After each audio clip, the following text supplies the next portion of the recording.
Welcome to We Love to Hate Everything. I'm Jody, and along with my long-distance bestie Amanda, we live to break down all the things we love to hate. Each week, we scour TV, TikTok, and pop culture and deliver you our unfiltered, snarky takes on everything. Take a moment to subscribe on YouTube so you catch all our live streams and shows, and follow the links in the banner to subscribe to our free weekly podcast and 2 Patreon shows, We Love to Hate TV and Total Request Podcast, where you request the shows and we break them down. Once subscribed, you have instant access to our massive library of hundreds of past shows and recaps. We promise you'll love it. And listen, we're all friends here, so let us hear from you in the comments. We love getting to know you, and we hope you enjoy the show. All right, let's go.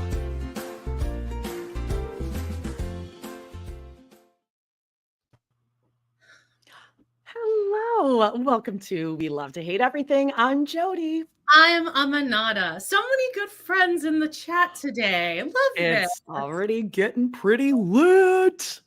God. And what do you Browntown know? party. Sorry. That's right. We have quite a bit in Browntown today. I have lots of stuff. You have lots of stuff. We have lots of shows and things we watched this week. Hot topics. So what do you say? The mid-season trailer for Sister Wives dropped, so we know it's 420. So we'll definitely discuss that in Browntown. Yeah. Hey, before we jump into a little housekeeping, I just want us to get ready, everyone, because it's Amanda's kind of birthday. Woo! 42, bitch! Someone had a little birthday yesterday. We're going to talk about that. We'll talk about that. But first, let's get some housekeeping done. Let's play it away, birthday gal. Oh my God, I wasn't ready. That was so fast, Jody.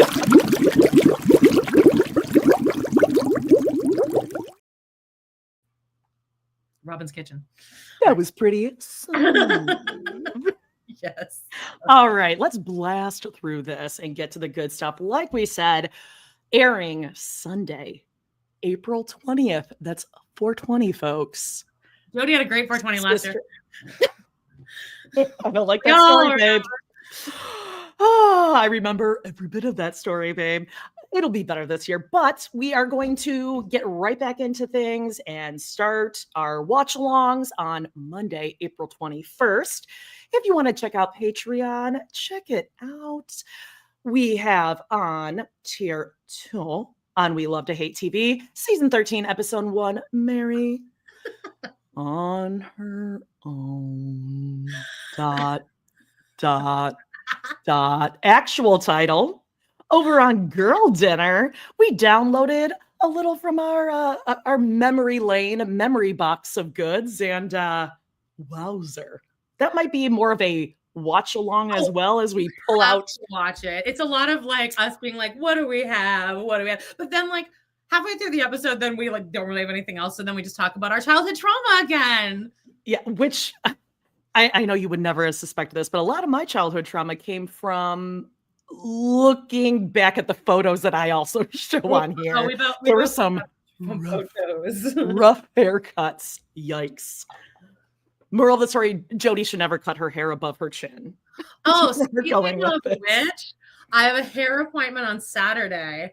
I'm getting my hair professionally done, and these were the stipulations I said. I was like, I know that it looks like shit, so you don't need to point it out at all.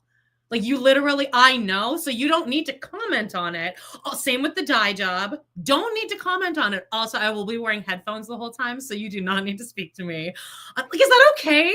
I feel like hairdressers must get that all the time, right? Do they want to talk to me? Who cares about? Oh no, they're for sure. I used to talk to my girl that did my hair for like 20 years, and she's like, totally get it. Like, hey, whatever you want, we want you to have a good time. If it's like you just chilling out, listening on your earbuds, go for it. Hey. Sorry, I have to interrupt the show here. Heather saw your friend John Anchor Bowen come from away on Saturday. Well, I think Heather, first of all, there's quite a huge discussion about Kimberly Akimbo on Facebook. Somebody's like, should I see this? And I'm like, yeah, it's cute. And people are like, I fucking hated it. I walked out at intermission. I'm like, yeah, actually, it's really not. Anyway, Heather, what did you think? Wasn't it good? Wasn't John good? Wasn't he so cute? He's so talented. I'm so proud of him. Oh, he was so sweet. And sorry, let's wrap up our housekeeping here. Total Request Podcast, an episode about this documentary called Tabloid. It's not what I was recalling it was, but that was so good. There's so many twists and turns, and it's kind of got like a little bit of a chimp crazy personality in there. So check that out. It's an older one, but it's really good. Yeah. And of course, check out our merch shop. Lots of good things going on there. And we hope to be updating Patreon with like new merch with these styles on there. So stay tuned. And we're gonna move all of our merch over to what's it called? Wait, the meeting. Dashery. Oh, yes. It'll be much easier. Stay tuned. Lots of changes. Amanda, you were on Extreme Forensics, right? Which episode was that? I want to address so many things in the chat. Okay, well, yeah. Okay, let's get to the hot topics. How about it? Okay, let's get, and I want to address and then get right into that. Oh, there. All right, let's do it. Fucking yeah. Here it is.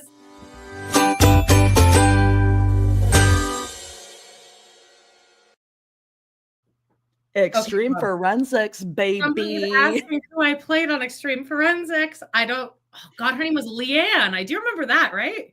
Leanne. Leanne Shirley. And it's from an episode called Backfired, which I think you have to buy for $2. So there's like a bunch of people own that episode.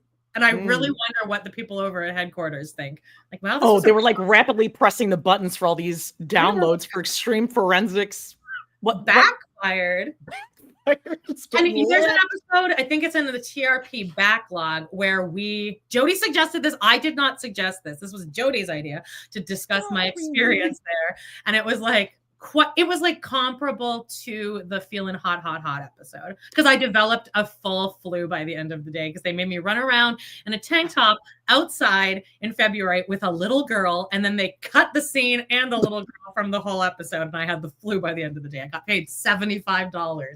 Another thing on the comments here, somebody said, remember when Jody or Amy says, I joined Patreon 1 year ago to watch the 420 special and never left. And then Beaker Breed says, remember when Jody went into a fugue state? We all remember. Yeah.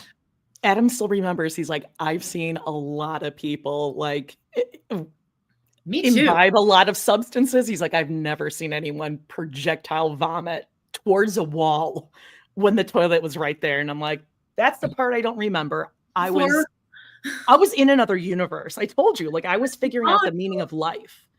Yeah, no, it began with Jody being like, I have a 50 milligram. Should I take it? And I was like, well, I don't ever take more than 5. And then of course, everyone's like, Amanda's a bad influence on Jody. She shouldn't have let her. And I'm like, I literally begged her not to.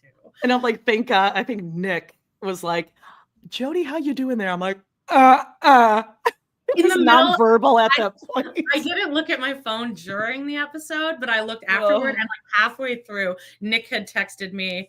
Oh no, it was like the private chat. He's like, Jody looks like she's like about to die. Maybe we should wrap her up. Okay. Is that it? And thank you everyone for the birthday wishes. That's very sweet. Thank you very much. So let's hear about it. Amanda, happy birthday. Thanks. You should sing for me. I thought about it. Is that royalty free? Isn't it royalty free now? I feel like Happy Birthday isn't royalty free. And that's why people always have to sing like for He's a Jolly Good Fellow. Happy birthday to ya. Thanks. They're going to pick it up. All right. Yeah, it was great. Tell us what you did. Tell us everything. Well, and I won't talk too much. We'll move on to more important stuff for people who hate me out there. But I will tell you this because it's a good story, I think. So my dad has been on a major upswing lately. And I will say that like Thursday I went out with him. We went to dinner and a show. And we went to the Michael Feinstein show. And for like, you wouldn't know who this person is unless you're in theater, but he's Liza Minnelli's like gay bestie for like 40 years. Like, so he's like a fabulous gay crooner. And my dad used to always have him playing like in the car when he would drive me to like rehearsals and stuff. So like it was just such a moment in my childhood. Michael Feinstein was always on in my dad's car. So anyway, he got us tickets. I met downtown with him and we went to dinner and he was like Mr. Moneybags McGee.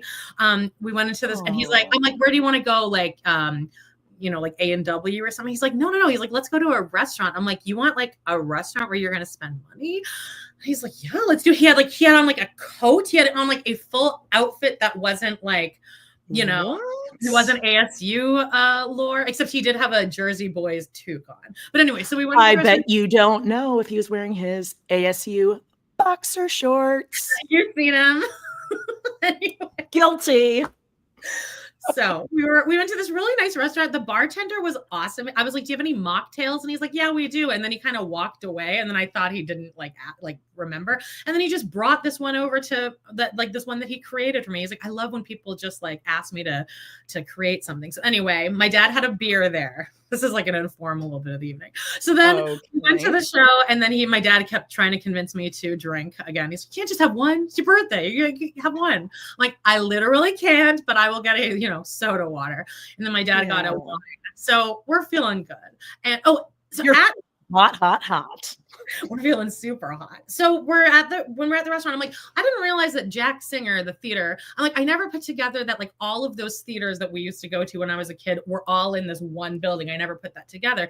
And he's like, oh yeah, what shows have you seen here? And we were kind of going through all the shows we've seen. And then I'm like, Assassins was here, and Assassins is my favorite Sondheim musical. I like directed it in college. It's the show I was in where Brad proposed to me on stage. You can see it on YouTube. It was just I remember it. Yeah, and I was like, I think that was the best show I've ever seen in my life, including Broadway. This was 25 years ago. My dad's like, I think it was too. He's like, that was really just the best show. Such a great night.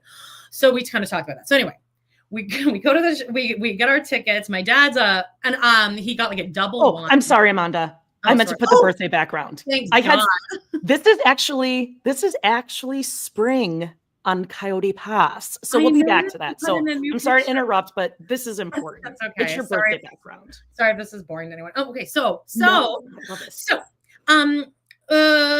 we get our tickets, which my dad has printed out on like big pieces of paper. We unfolded, we get our tickets, we got inside, and we are in row AA. He got us front row ass tickets. Wow. I was like, oh, we have a front row? And he's like, well, of course. So we get to we're in the front row, and it's right, like the stage is here. Like we can't, they kept telling everyone to take their drinks off the stage. So show starts, and I remember at a certain point in Act 1 where I was thinking, I am feeling pure joy right now. It was just joy because Michael Feinstein walked out. He looks like a snack, and he's got to be in his late 60s. He looks insanely good. He sounds exactly like he did 40 years ago, and he was doing like Tony Bennett songs. And the whole night's great. My dad's a little bit drunk, and we're just having a great time. And this is you guys. Yeah, that's right beforehand. Yeah. That's how close we are to the stage. You are. We could not figure out how to get like everything in the picture. So there's like 25. Oh, that's really sweet. I can actually like see you in your dad's face there. Oh, I can like see certain expressions. Yeah. Anyway, so now we're at intermission. Okay. And we're walking around, and so I see this woman wearing this fabulous outfit. Like it was a full outfit. She looked awesome. Like she dressed for the theater. She looked like awesome. And she had on like a little felt riding hat, and she just looked I love that. And I've been trying this new thing, and I would really encourage all you people out there to do this, where if you see someone in line or something and you like their outfit or their hair, like I saw this on a TikTok, it's like nobody ever, like that's always going to be well received. People, like you might make someone's day. So I've been doing that, and it's been helping with my social anxiety. It's been forcing me to like make eye contact with people and stuff. So as she's walking, I'm like, I'm gonna tell her that she looks like that her outfit's really good. So she walks past, and I'm like, your outfit is so fabulous. And she looks right at me, and she's like, oh, thank you. And then she walks away, and I was like, oh my God, that's that woman. And I was like, Dad, that's that woman. And so there's this woman who was like, Mom, I was like her number one fan. I was a psycho fan of hers in high school because she was in every show. She was in Assassins.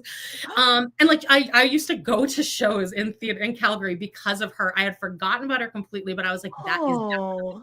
And my dad's like, no, it isn't. She looks like too young. And I'm like, I'm pretty sure that's her. I'm pretty sure that's her. So my dad, who now has another glass of wine, he's like, I'm gonna go check. So he like goes across the lobby and I just watch him and he's like walking by and he's like doing like a drive-by, like kind of walk by. I was like laughing so hard. And then he's like, I think that's her. And I'm like, okay, well, I already told her that her outfit is nice. So he's like, no, we should go talk to her. And he's like, I'm gonna go talk to her. And I was like, no. So he like walks up. She's in the middle of like this crowd. And he's like, excuse me, were you in Assassins about 25 years ago here? And she's like, yeah, I was. And I like blew out of the corner. Oh. I was obsessed with you when I was in high school. You did a show. You can't. I thought you were gonna say like you ditched your dad. You're like, and I'm out of here. No, her face was like, because it was like two people, me and my dad, just like, and then we're both rattling off all the things we've seen her in. And she was like, I just came from picking up my record, like my first album. And she like opened her bag and she had just gotten like her first record. Amanda, you made her life. She said, my dad said as she was walking away, she's like, that made my day. She's like, that was just amazing. And then she's like, you guys should come to my next show. And my dad's like, oh no, we will be there. And so it was super cute. Yeah. And then the second act, my dad was pretty sloshed during the second act. And Michael Feinstein kept like yelling out like things like, anybody know what song that is? And my dad's like, Bach and Harnett. Like he was really like they were having like their own little show because my dad knew every reference, he knew every song, he knew every piece of trivia. This is amazing. My dad's what like, a great memory. That's a great memory. Anyway, I thought that was cute. And her name is Annalea Gilbertson for anyone who wants to look her up. She still looks fabulous and amazing. Okay. Annalea. Yes. I love that. I think we should support that, like telling people how beautiful they are. Oh, you look great. Love your coat. Love your shoes. Like, isn't that cute? And then my dad said that when she did a show, when I was in Young Canadians, she was like the headliner. And my dad, I don't even remember this, but he said, when I was in Young Canadians, I walked up to him at rehearsal, after rehearsal, and I was like, Annalea's like in the show. And he's like, you should say something to her. And I was like, no, I'm too shy. And he's like, no, you should. And he's like, I always remember being so proud of you because you were so brave. Because I did talk to her and she was really nice to me. Oh, kind of cute, like right? A perfect birthday. It was a fabulous night. And then yesterday I went to brunch with my mom. She got me this shirt for my birthday. My Aunt Debbie got me a massage. Did you want a shirt like this? Because my mom also got me this shirt when she was in Canada. We're fully supporting Canada today. That's right. Okay, now I do have to apologize because I was hoping that your birthday presents would have arrived, but they have not. Oh, I haven't even checked the mail in 2 months. So if it had, okay. So of course I have a little nifty gifty for your birthday. So that's just we're gonna have to like. Oh no. Well, okay. Yes, they'll be early birthday presents. Okay. So in lieu of the actual gifts not arriving, which maybe we'll just like wait till next week. I don't know. We'll see. I wanted to let you know, first of all, I did a little shopping. I stopped at a place called Walmart and I know we've talked about like getting each other things, but just showing each other pictures. So this is my first gift. It's Mole Killer. I thought of you. Another reference to the Feeling Hot episode 6, I believe, of this very podcast. The story is hidden halfway through the episode. Okay, so there's Mole Killer, and guess what? I watched this weekend, Amanda. That is the only present you need to give. Oh, unless you hated it, you're gonna be like, it was mid. Cynthia was fine. I could sing that well. Okay, so. Oh no! It was released, right? So it's on Peacock. Can only be seen on Peacock. Okay, so I think the music is great. Ariana's voice is great. Loved Cynthia Erivo in it. Like she was just like impeccable, flawless. Yeah. Did you cry during the Wizard? You don't cry, but did you love the Wizard and I when like at the end when she runs and she does that jump and she like runs up to the edge of that cliff and it's like the most beautiful singing anyone's ever done in their whole life? Oh, yeah, it was good. It was good. Okay, so as quickly as I giveth, I shall taketh away, because I thought it was good. It was like fine. It was good. It was fine. What's your favorite part of all the animal abuse? You're like, get him. animal thing was like, okay. So Adam has never seen Wicked the musical. Like he's never like gone and attended it. Doesn't really like know about it, but he's like, he appreciates music, like whatever. He was like, and he loves Ariana Grande. He's like, she's the most talented musician, actress, like triple, quadruple threat of our generation. It's like he's oddly obsessed with her. I thought her acting. Okay, so this is a difference. I thought she was really good. No, hear me out. I thought Ariana is amazing for sure. Okay. I think it's almost a shame that she's like paired next to Cynthia Erivo because she's so amazing that I felt looking just acting wise. Cynthia, Ariana. Cynthia, I like bought into it. I'm like, oh, this is Elphaba. Like, I'm like, and I was watching Ariana. I'm like, oh, she's playing a Disney princess. Like she's playing Galinda. But do you know what? Like I was still watching her as Ariana. Oh, I would. Does that make 100%? I would disagree with that, but that's fine. You're allowed to have your own opinion. Okay. Okay, so this is the taketh part, and I realize this is so fucking gross, and everyone's gonna be like, bleh! But the biggest thing that came from this was that, and I hope that you can appreciate this because I really don't want to feel like I'm one of these girls, but as I was like watching this, and I'm like, okay, and then as soon as I saw the surprise or the cameos of Stephen Schwartz. No. Sorry. Jump scare, first of all, with SpongeBob in there. Whoa. Oh, like, yeah. Couldn't believe that. Right? And I was like, that Ariana's with him right now. And it was floored. He's like, the fuck? That's like a major trend with that movie is like when you get to like in the theater. Oh my God. You see people when I was going like my second, third, and fourth time to the show, you would see other people who'd been there already with their friends. And when Ethan comes up, you see everyone in the theater lean and be like, he's with his for Ariana. Oh yeah. I'm like, oh, brand new wife, newborn. She moved overseas with him. Support him in his career. Okay, so not that part, but I have to say, I fell in love all over again when Kristen Chenoweth comes on with Adele Dazeem. Well, that's my point, is that Adam goes, holy fuck, is that Kristen Chenoweth and Adele Dazeem? And I was like, that's how most people know her. I just loved it. I was like, okay, thank God you didn't use her actual name because she is Adele Dazeem from now on. That's the best. She said that was like the best. She's like, no one knew who I was at all before then. Yeah, I was gonna say, like, change your name at that point, right? Isn't that amazing? Okay. Yeah. Now I don't think I will watch. Well, I don't think I'll watch it again, but I am excited for Act 2 or like the Wicked 2 or whatever they're calling it. Are they calling it Wicked 2? They're calling it Wicked for Good. Oh, okay. Well, there's a song in Act 2 called For Good, where the two women sing about what they meant to each other. And you better fucking cry during that, bitch. Okay. About two women who love each other. In what kind of way? Like in a way, like our date in Moab. Like our girl date dinner in Moab, that kind of love. Exactly. Okay. All right, I'm going to switch our background here because I don't think this is birthday news, but this is breaking news, if you will. Tell us all about it. Everyone's talking about it. No, I think it must have been a commercial or something that came up. But this one. Oh yeah, I like that. That's nice. Nice. Doritos has come out. Subway has come out with foot-long nachos as an option. They're literally doing a girl dinner to sell. They're selling girl dinner. Look at these things. This is just the most like. Yeah, I'm really zooming in. Sorry. What kind of meat is that? That looks like a pulled pork.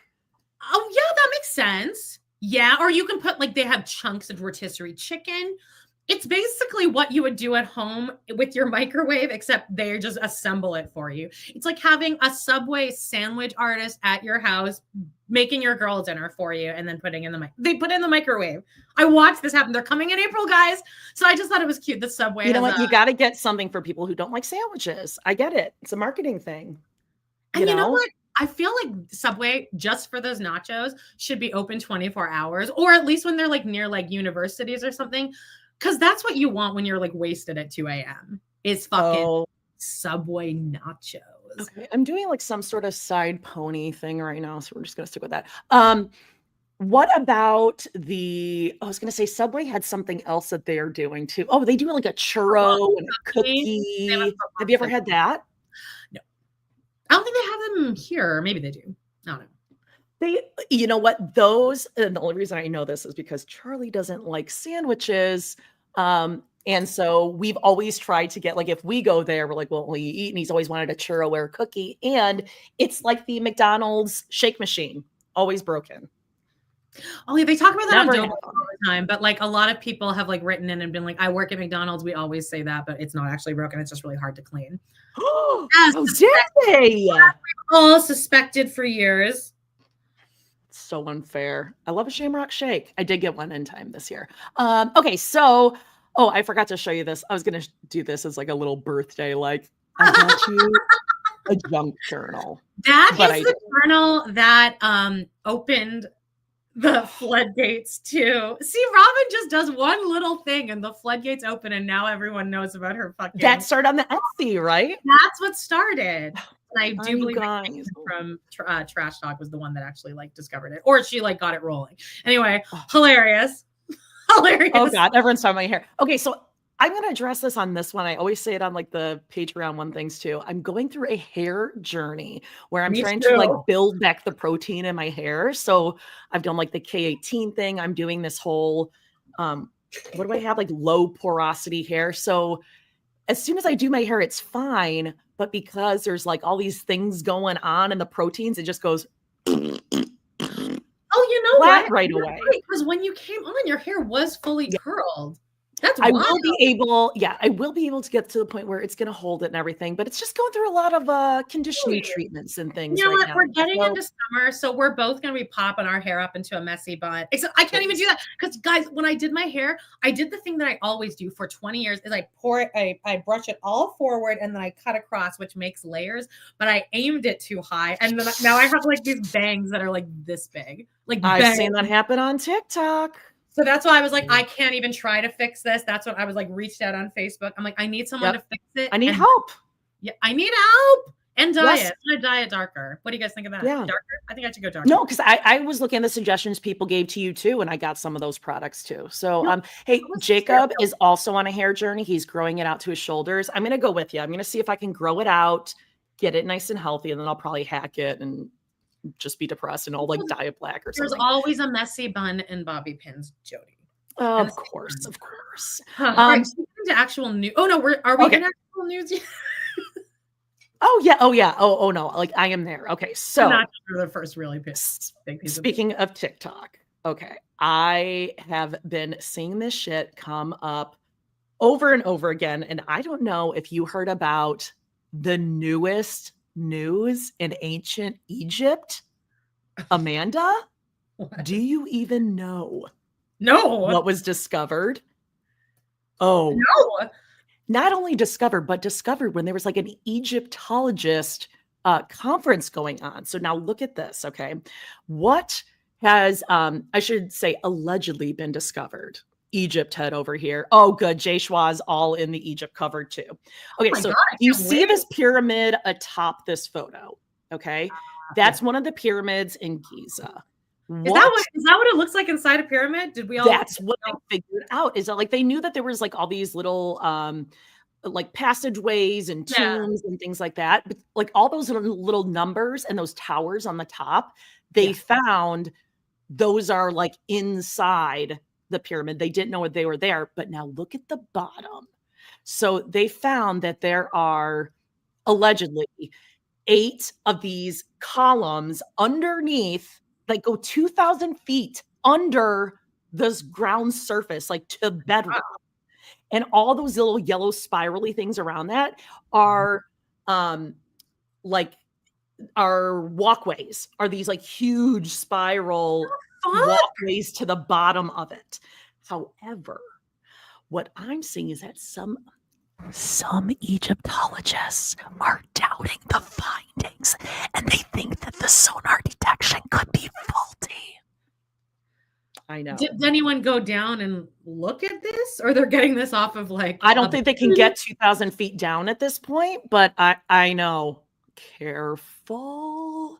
That could have been. Now, this opens a floodgate of like sleep paralysis, nightmares. Amanda, how did they get 2,000 feet under the surface?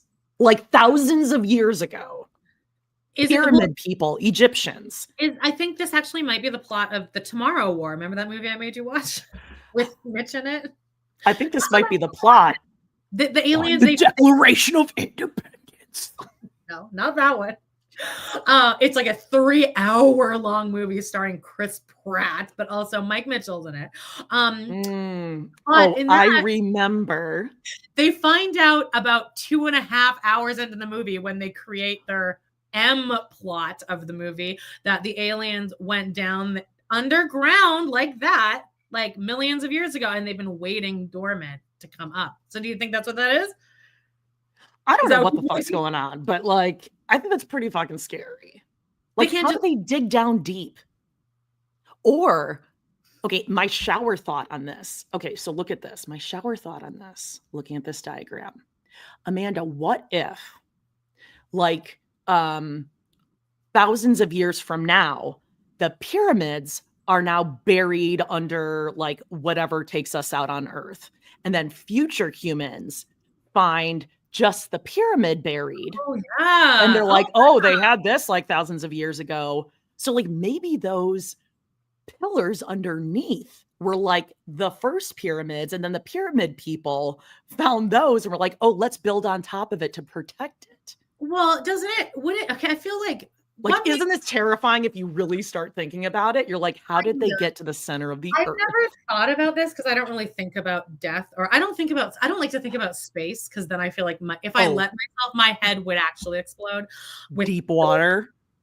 No, I can't. I just won't think about it, so I don't. But what I feel like it would make the most sense if it's just been cyclical for millions of years. Like we develop all this technology and we're at the height of technology and then we destroy it, which we're about to do. And then we go back to having nothing and starting as cavemen again, or Adam and Eve. Whatever. Doesn't that make the most sense? Kind of.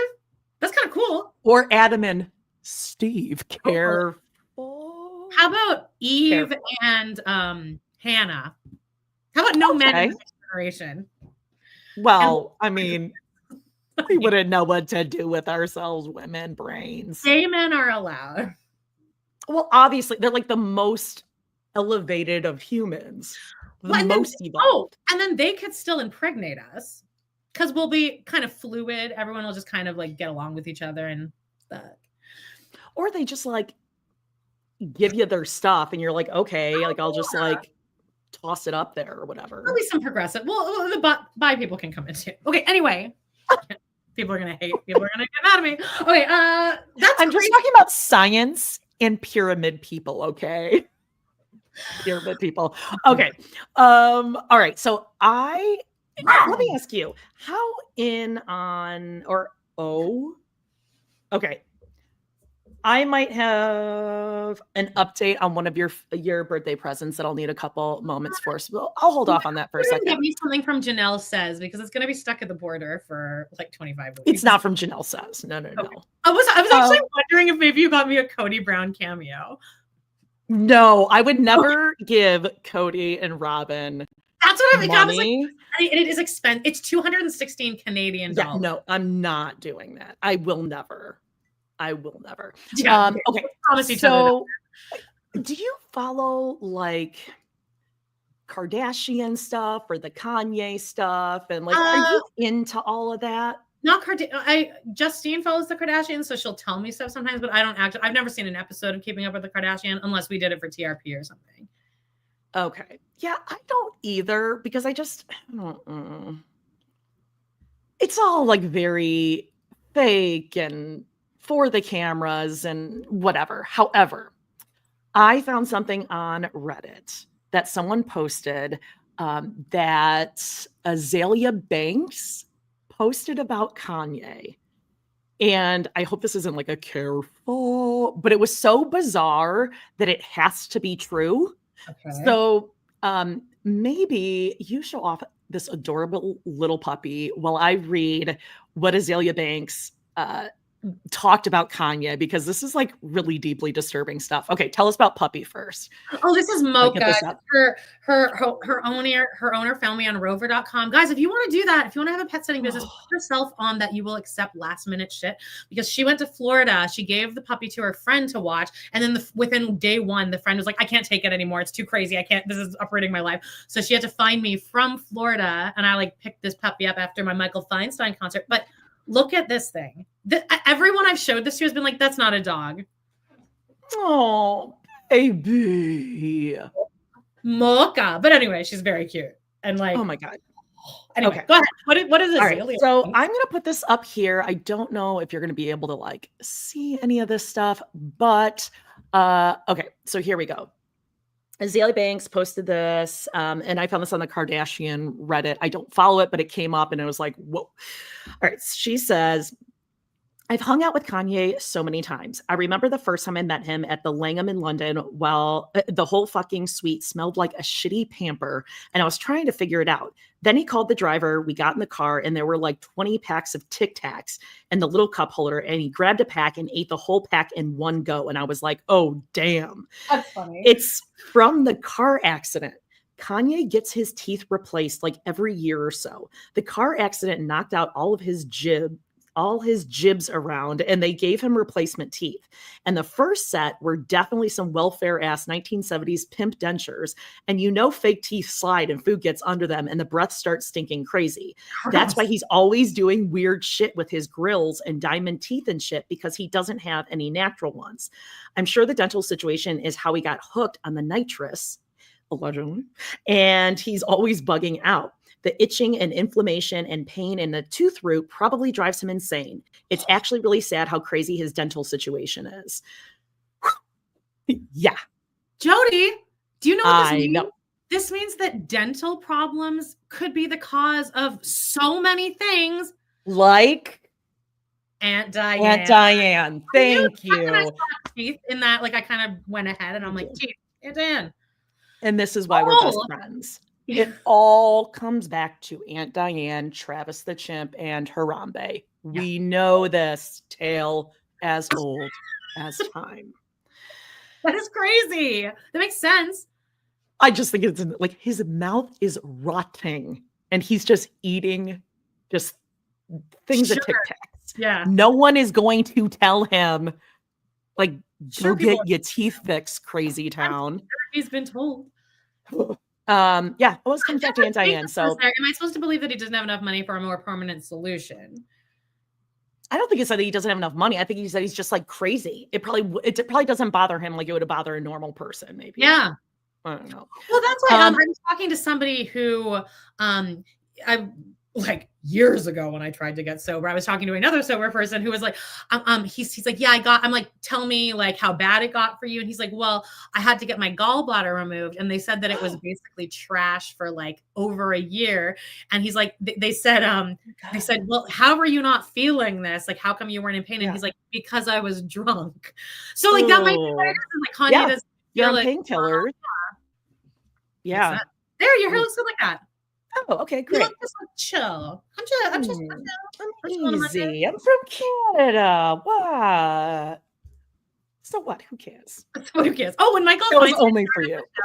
He goes, hi everybody. Hi.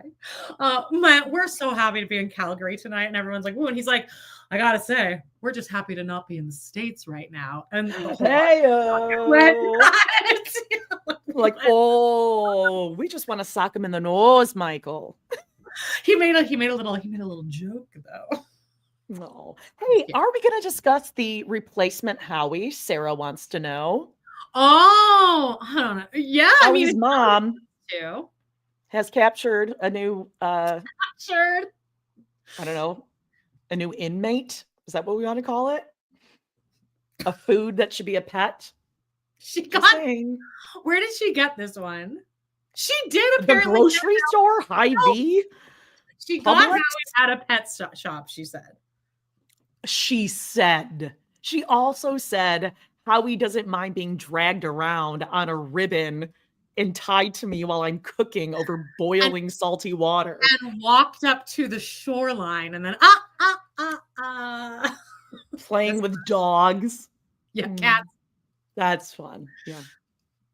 Well, I mean, okay. Oh no, actually, hang on. I do have something that I just remembered about a new Howie thing. I saw a post that she posted that I actually think she is helping this crab because it's a crab in bad condition and it's about to go through a molt. So it was given to her so that she could help it through the molt. Now, from the many molts that I've seen, it looks like a molt is just chilling there while the crab molts, or it doesn't molt, but she's going to help the crab through this molt. She's the one to do it.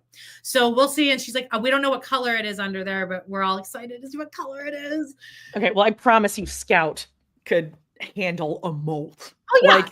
You're not allowed to touch the crab while it's molting. You don't do anything. Ridiculous. I hate that this woman is like making. You know what you should do when a crab is molting is shove a ring light and like a camera phone in its face 24/7.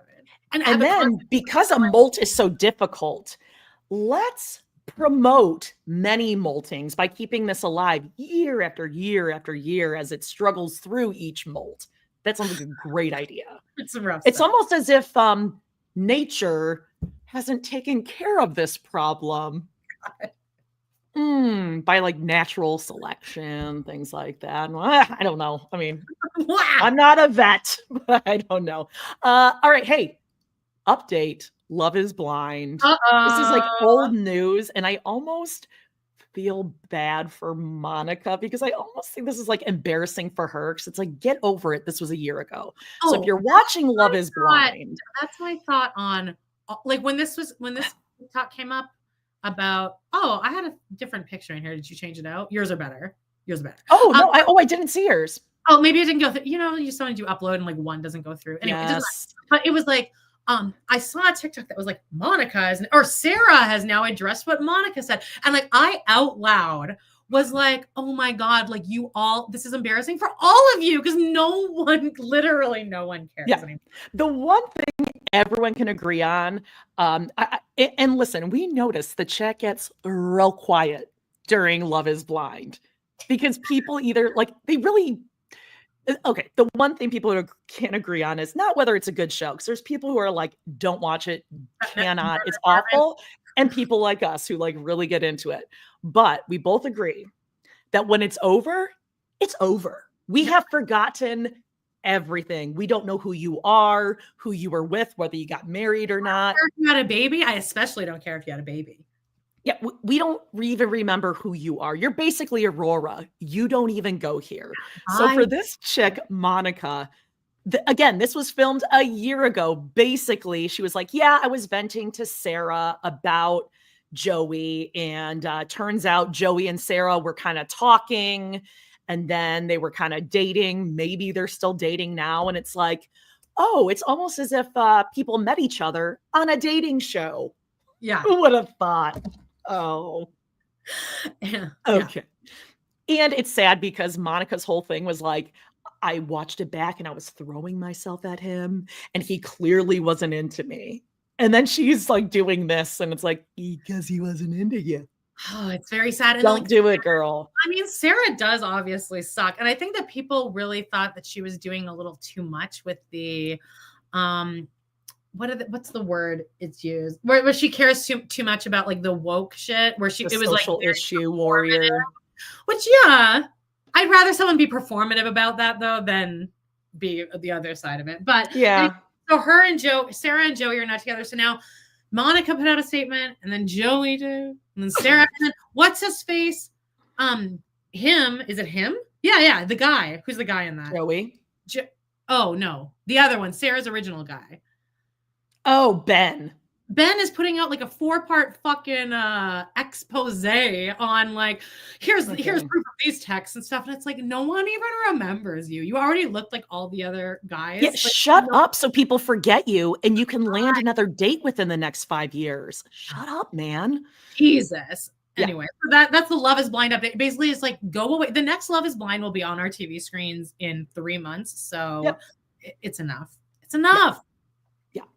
Guess who else we're hearing from, though? It's Cate Ty. Break It Down podcast, Amanda. Okay, so I saw on Teen Mom Trash Talk Facebook group, they posted, I either Tracy or Noelle obviously listened to it, and then they posted like a picture of it and then put like a quote from it and was like, this is so fucked up that they even said this. So, and it was just the quote. God, let me put it together. Your infertility journey does not give you the rights to my child, to a baby, does not give you the right to any baby. Something along the lines of that. And they just posted that and was like, I don't like that. I'm fidgeting. I'm getting physically uncomfortable. Right, Why would you say that? Out because I knew they were doing a podcast, but then like nobody's talking about it, obviously. So I went and listened to just the first episode because there's a few episodes. I think at this point they have more episodes than Maddie ever did. What was Maddie's podcast called? It was like the Realistic Podcast or something. The Totally Honest Podcast. Honest Society or something. Oh, it was something like that. The Honest Symposium. Something like that. But anyway, so I listened to Club. The first half of the first episode, and this is Cate Ty from Teen Mom. Yeah, and it was really Caitlin's boobs are gazongas there. I mean, yes, girl. Yeah, they look good. He's a boob guy. Like he must rustle his head in between those all the time. Anyway, so I listened to it. Wait, hold on. I'm sorry. Look at Tyler's patches on his jeans. Oh, I clocked that. What do you call that? Like just black and white checkerboard patches? Yeah, it's like I have like these shoes that are like that. Okay. He's such a nerd. It very much smacks of, when like someone posts like Authentic Society. Thank you, everyone. Authentic Society. I think we should call it the Honest Club. It's fine. Yeah, the Honest Company. When on TikTok or on YouTube or whatever, when like a influencer posts a cute picture of her husband and really they're acting like a huge fucking asshole and everyone's like, leave him. And then they immediately come on and they're like, we were reading these comments just like, he's not like that at all. You guys, it's so funny you all thought that. Right now he's putting my baby girl to bed. Y'all don't know a good man from a hole in the wall. You're like, okay. Right. And it's like you posted this because this is so normalized in your house that you see this as funny. And all of us who don't know you saw it and immediately saw the red flags. But sure, girl, you're laughing about it. And they divorced 2 months later. But imagine that, but spread out into a 1-hour podcast. Because that's all it is the first thing they talk about is how awful a couple seasons of Teen Mom was when when Ty calls her a heifer. Which, to be fair, he does not call her a heifer. He says, I don't want a heifer as a wife. Not great, but he didn't say he didn't say the sight of this chubby girl. No, he didn't say that. Chili cheese nachos everywhere. To say I was disgusted would be an understatement. He just said, I don't want to be married to a heifer. Okay, got it. Subway should hire Christine as their spokesperson. Oh God, careful. Let's not. I don't think she wants to walk where Jared ran. Oh, well, maybe it would I was going to say replenish the brand, but Subway is the biggest franchise brand in the world. They make nachos now. I mean, can't stop them. They were talking about how, and it was just them. It's like all of us have pretty much forgotten about this. And by the way, the whole time I want to be like, talk about the OnlyFans. Talk about that yuck. Give me the inches.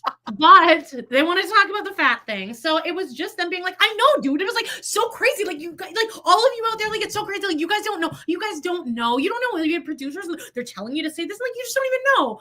And it's like when it comes down to it, Tyler, though, you still said it and it came out of your mouth pretty easily. It's like, and you got paid for it. So like, at least there's that. Do you know what I'm saying? Like, what are you guys complaining about at this point? It's like them really just trying to make us believe. And I actually do believe that they're in love. They've obviously been together half their lives. They were best friends. Like I believe that they actually do have an okay relationship. It's fine. I think they do knock it out a lot. Yeah. But so it's like them just still really trying to convince us, like, no, I was never, and just, you know, I had gestational diabetes. You guys didn't know that. Well, we didn't know that. I didn't know that. Oh, I didn't know that. We talked about that in the season, but it was overshadowed by Tyler, you know, saying, I don't want to have her as a wife. And then he's like, they were trying to compare it to like, well, if you said this to me, if you said you didn't want like, I don't know, he tried to say comparison. And I'm like, all of us out here listening, like, aren't buying this. Like, why are you doing this podcast just to convince us that you're not? Yeah. Like, just, again, take accountability and say that was 10 years ago. I wish I hadn't said it, but it was the whole hour was them. Yeah, I've grown. I'm a better man now. That was a childish remark. It's awful. I think he is and has done some growth. I would understand if you never forgave me for that. I never forgive myself for it. For sure. But no, then they just decided to mansplain it to all of us. Like, we don't know what production is. Please, they're a sister listening. We know what production does in the background. But anyway, it's a non-listen. You guys don't need to listen. Speaking of teens, what's Adolescence about? Have you been seeing this? Are you like coming up? But I can't. I think I don't know if I'm going to be too troubled.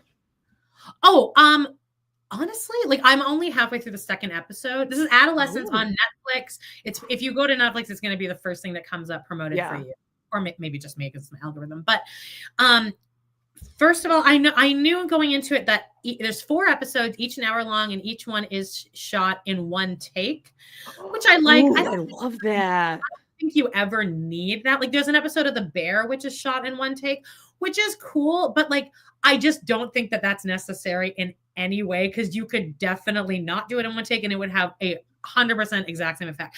But I will say it's cool watching the one take, knowing, like, if you keep reminding yourself this is done in one take, because it does lend to the fact that all of these actors are really the most in the moment that they could be. So that's good. It gives more stakes.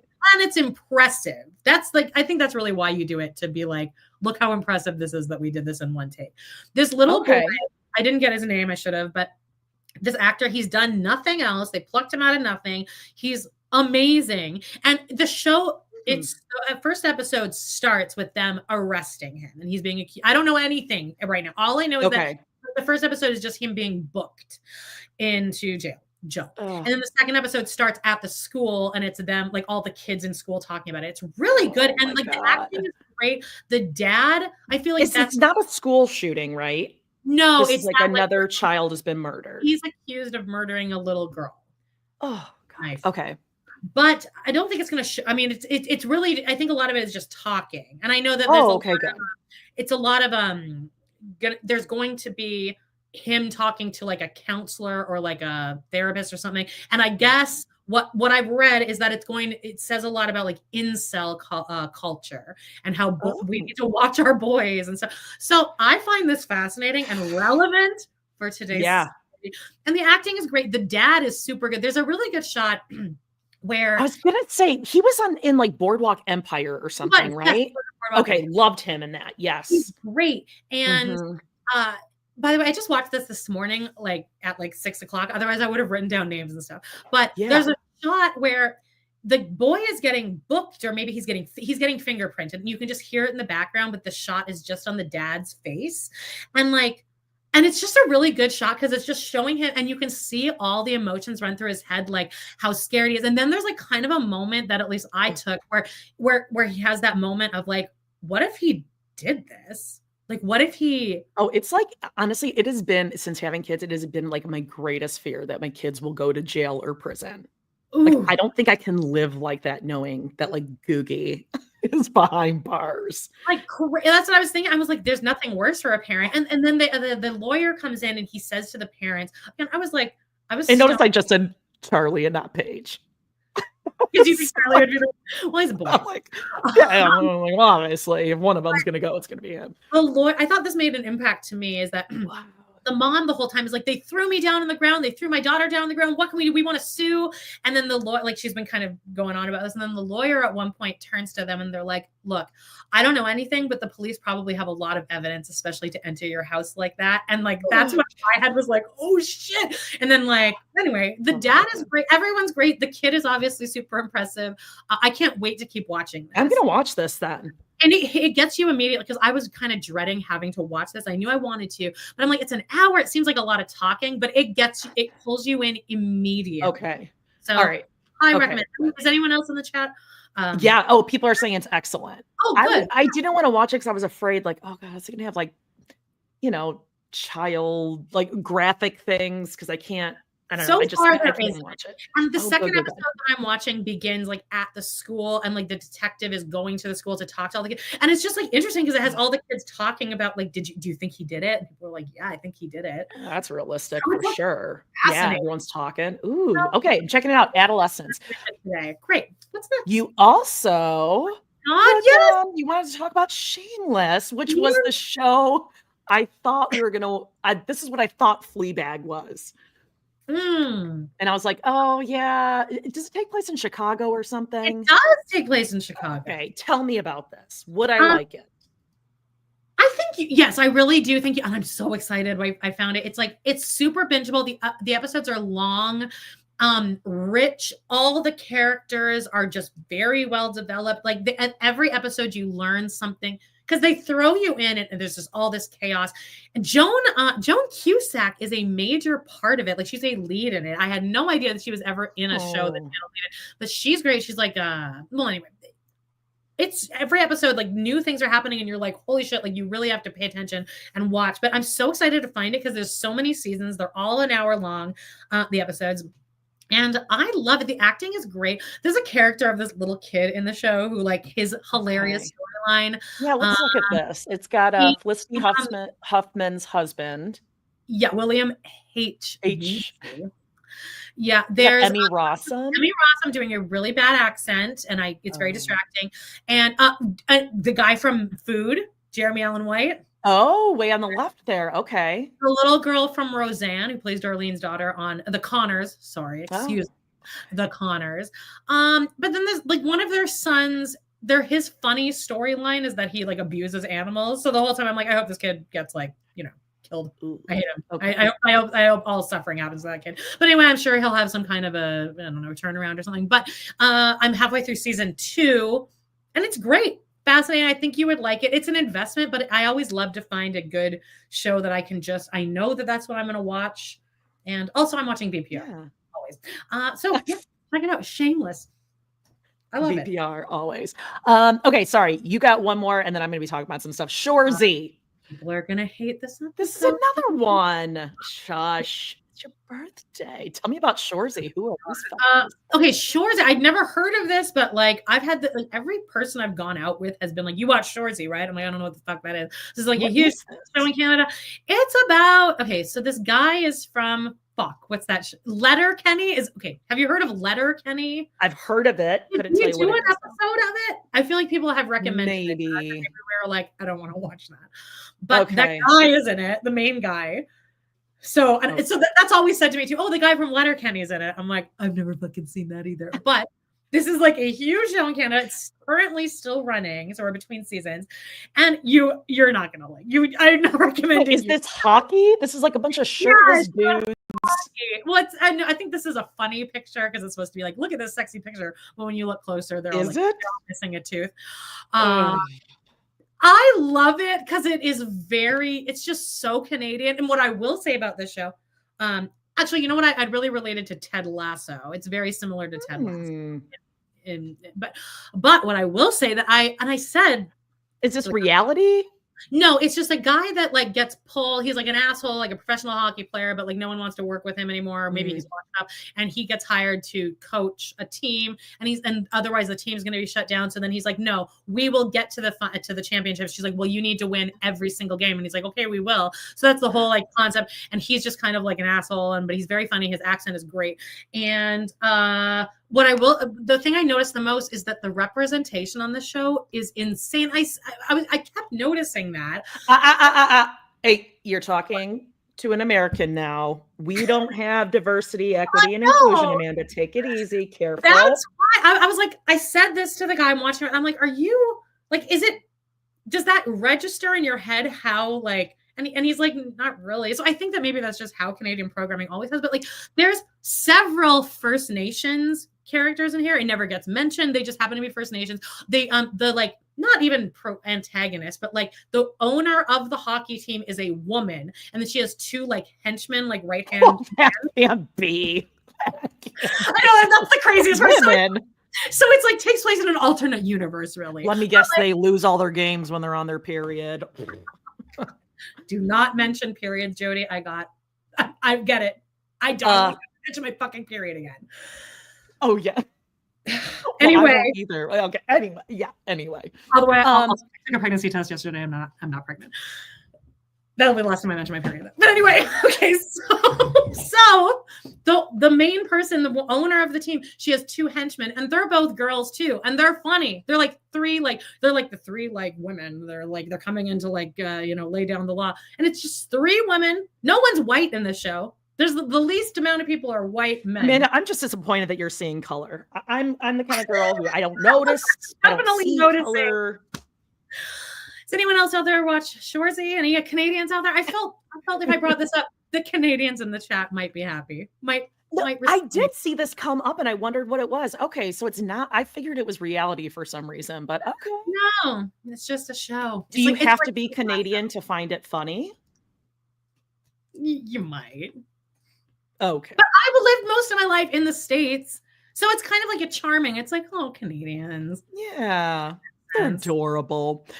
Okay. You know what? Let's just kind of get this out in the open. Okay, yeah. White Lotus last night.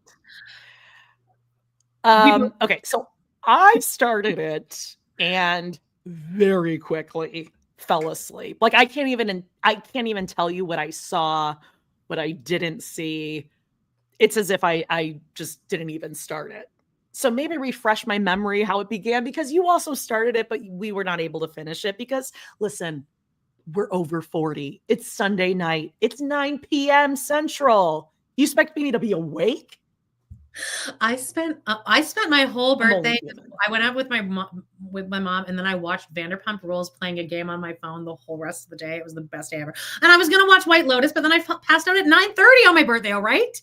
So yeah, and it makes me kind of sad. Oh, good. Okay, Jacob said White Lotus still boring. Well, that's good to hear, because I think that's partially why I was like, okay, I'm just gonna close my eyes. If I fall asleep, I'll watch it in the morning.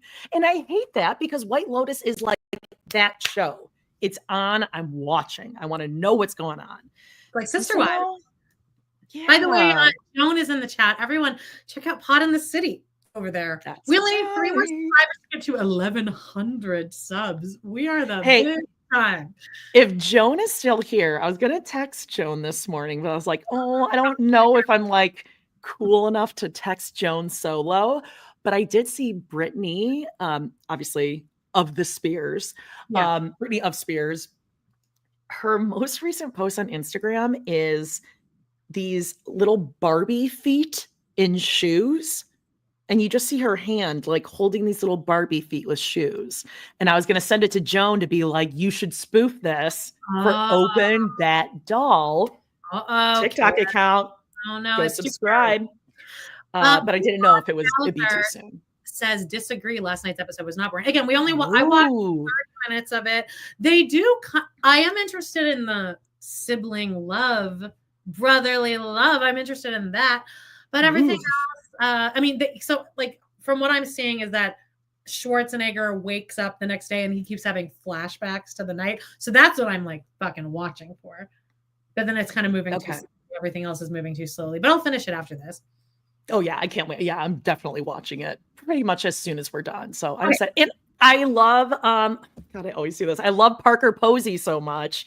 And now I know that's a whole TikTok thing where people are taking the audio from White Lotus going, Papa, no, tsunami. Like, just talking like her. So that's always fun. Joan says we found out the brother jacked his brother off. Wait, which one jacked who? Who jacked who? I actually did see that. The little one jacked off the older Schwarzenegger. Oh, Amanda, you cannot appreciate this fully because you don't have siblings. This is like, it's like the most disgusting thing.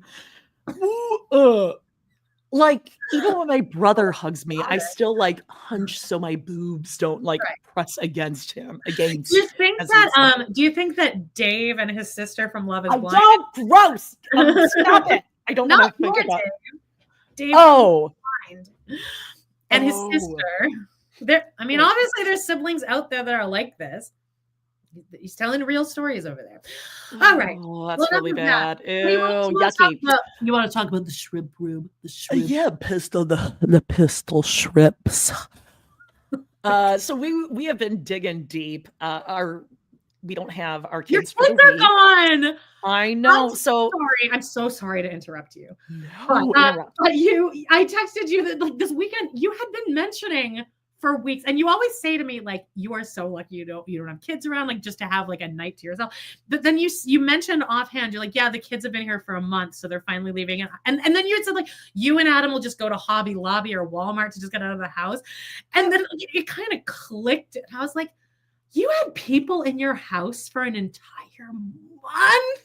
I could go 30 hours max before I want to slit someone's throat. Wait, get this.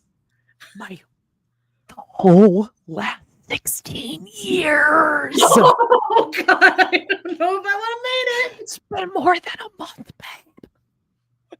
Sorry, Joan wants to know if my brother... You had an in-law visit. Yeah, Anna's mom came to visit, but she's great. I cannot complain. She's like night and day difference. She's great.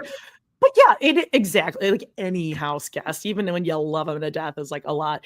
Joan wants to know if my brother looks like Patrick Schwarzenegger. He's hot. He doesn't, except this has been my whole life. Someone will see my brother and they're like, "Oh my God," and we're like, "Oh yeah," because he's my parents' favorite too. Totally get it. Not a surprise. What were we talking about?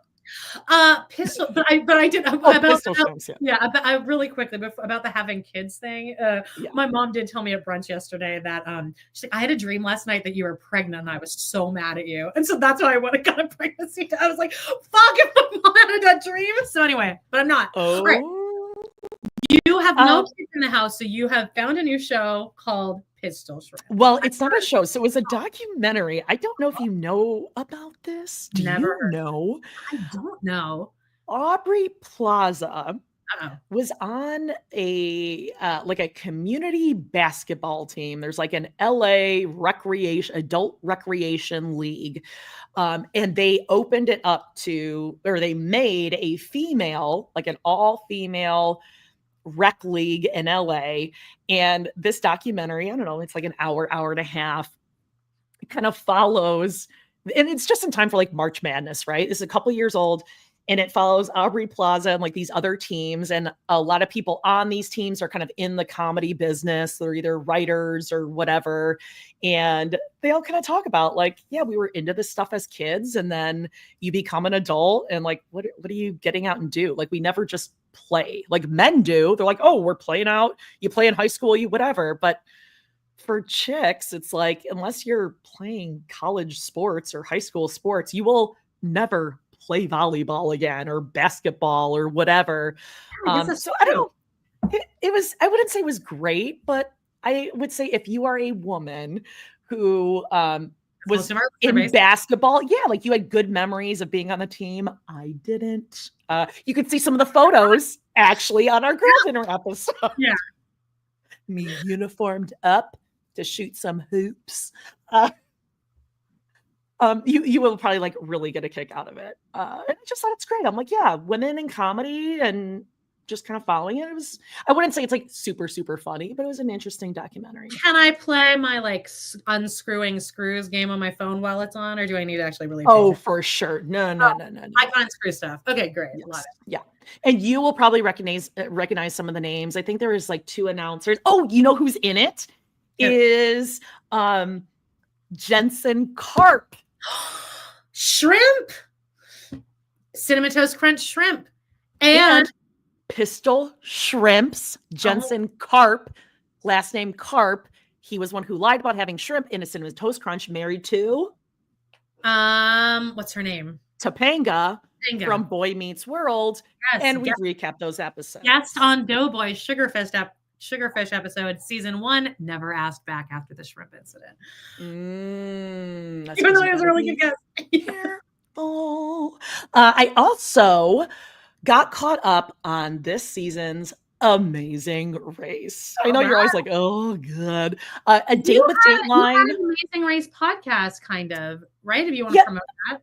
Yes. So, A Date with Dateline. So Kimberly always does it. She'll pair up with Kim from People Are Wild podcast. I used to pair up with them. I just don't have the time to do it.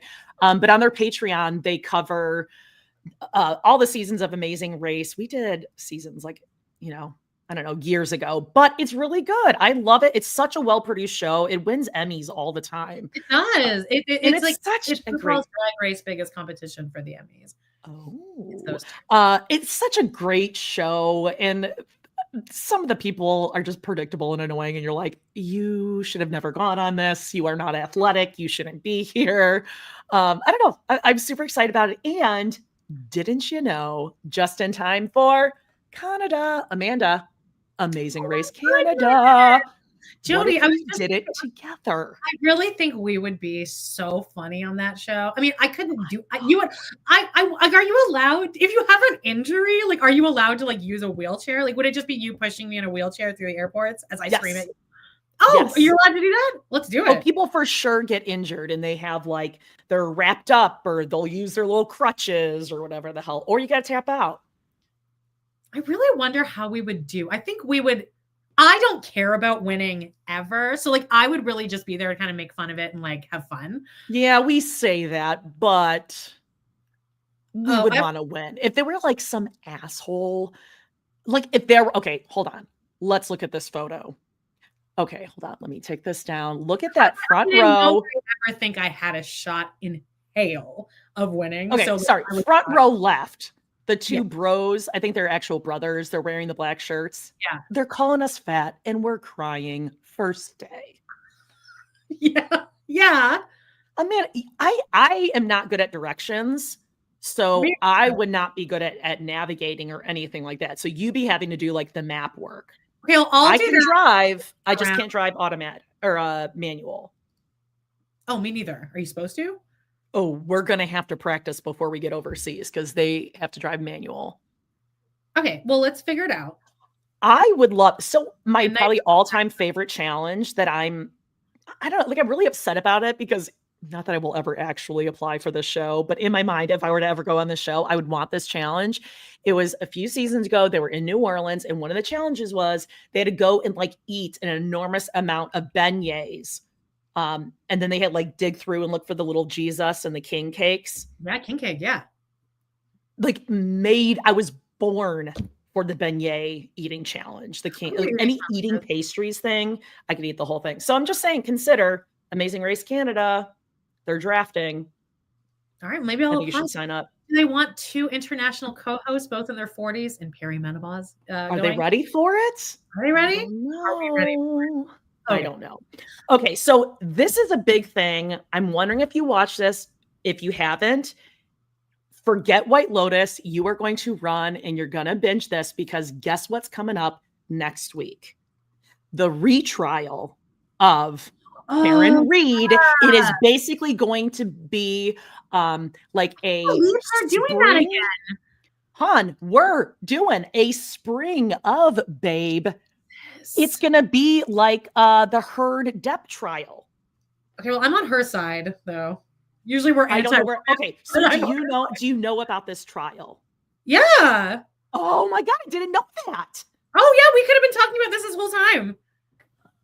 Oh my God, I'm so excited. Okay, I'm on her side, this is on, it's on ID, it's on Max, and maybe somewhere else. But it's a 5-part docu-series right now. The trial of Karen Reed, A Body in the Snow, and it tracks the trial. You may have watched it on like Dateline, all this kind of stuff. Okay, so here is what kind of happened in this case. By the way, Law says Emily D. Baker is covering it. She was who we were following during the Heard trial, the Turd trial. Yeah. Yes. And I know some people have mixed feelings about her. I don't care. I'm going to be watching this shit everywhere because I love watching a court trial. All right. So here's what happened. Boston, Massachusetts. I believe this is in like 2022. This woman, Karen Reed, is dating John O'Keefe, who's a Boston cop. Yeah. He's got like a tragic kind of backstory. His sister, brother-in-law died at two different times. He adopted their kids. On a wintry January night, a whole group of wives, girlfriends, and Boston cops go out to a couple different bars to drink. They all drive like DUI home, right? And no one gets pulled over because they're cops. And that goes along with this whole thing. Is that like there is a regular practice of cops being able to do what they want and cover up. So according to Karen, what happened was they were all at the bars. She's dating she's dating a cop. Yes, John is a cop. She's dating him. There's going to be an after party at someone's home. Thank you. You got the do you have the comments? Well, I think, okay, awesome. So they're going to go to this home and they're going to have a party there and keep drinking. So they drive over there. They've never been at this home because it's actually the sister-in-law and brother-in-law of one of their friends. They get there, they don't see anyone else's cars that they know. So they're like, Karen said it looked dark inside. They weren't sure if everyone was actually there or going. So John was going to go inside, then come back and let her know. She says she watched him get to the door, go in the house, and then she's waiting a couple minutes. He doesn't come back out. She starts texting him like, what the fuck, dude? She texts him again. He's not answering. And they're drinking. They're not thinking clearly. She drives home, or actually back to his house, sleeps on the couch, drunk, texts him. I think she called him like 50 times, like, you asshole, you're cheating on me, blah, blah, blah. She falls asleep 4:00 in the morning. So it's like 3-4 hours later. She starts calling everyone who was there that night because John's not home. She goes and picks them up. They start driving around to all these different places they could be, where he could be. Sorry. Yes. No, jump in. This is so much more than I knew. I knew just the nitty gritty of this. I'm so passionate about it. I seriously am so excited. I'm excited now. When you said she was texting him like, you're cheating on me and stuff, is there evidence of those texts? Yes. Okay, yes. Great. Okay, continue. Yeah, she's like, all her voicemails are like, you're using me, you're an asshole, you're a pervert. Because she's assuming her story. She's assuming he's like, out fucking around. They were kind of on again, off again. Oh, and Meri says John was bit by the homeowner's dog. Oh, I'm going to get this. Is one of the theories. So that is one of the theories now that, okay. So what ends up happening, they drive around town. Karen's like, I finally said, like, let's go back to the house where I saw him go in. Let's go back there, which is the sister-in-law's house. They go back there. It's like morning, right? So the sun's barely coming up. It's dark. Karen claims she sees John in the snow, runs out and is like, oh my God. They called 911. They get there. Obviously, he's like dead, frozen in the snow. Does she not say out loud there, oh, I must have run him over? Well, they're like, so John, the boyfriend, is dead. John, the Boston cop, is dead. And he's on the side of the road, kind of like where her car was parked in the street when she said she was waiting for him. Right. And that's something that I heard. Was it maybe one of the witness or what somebody else said she said. So she's like, and they're like, oh, well, like, you must have hit him. You hit him. She's like, I hit him. Oh my God. Like I hit him. Oh my God. I hit him. I hit it. Like she doesn't. Gotcha. And I do think she doesn't remember. And I think they tracked like how many drinks she had, like 2 triples. She had like 7 drinks in 2 hours. And when they found him, he had like a black eyes or something. And then he just had like these weird like cuts on his arms. So basically, I mean, this could be like months me talking about this, but basically now the argument is it went from, did she accidentally hit him and not know it and left? So that'd be like accidental. Did she hit him on purpose and like back up into him? her defense is like, when someone's hit by a car, they have much more than like a couple scratches on their arm. Yeah. The defense is saying there was a dog inside that had a history or propensity for biting. They rehomed the dog. They like renovated the house. Sorry.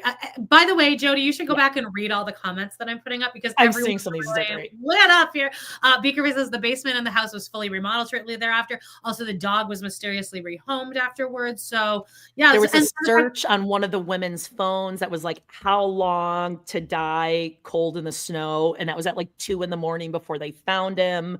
Whoa. There's a lot of stuff here. So go and check this out. This is not going to be a spoiler because this is like happening in real time. Yeah. So they had they had a hung jury, so they have to retry it. There's been like all these other different things that are going on in this retrial in motions. The latest thing was that the judge refused to push back the trial because there's actually like an appellate appeal.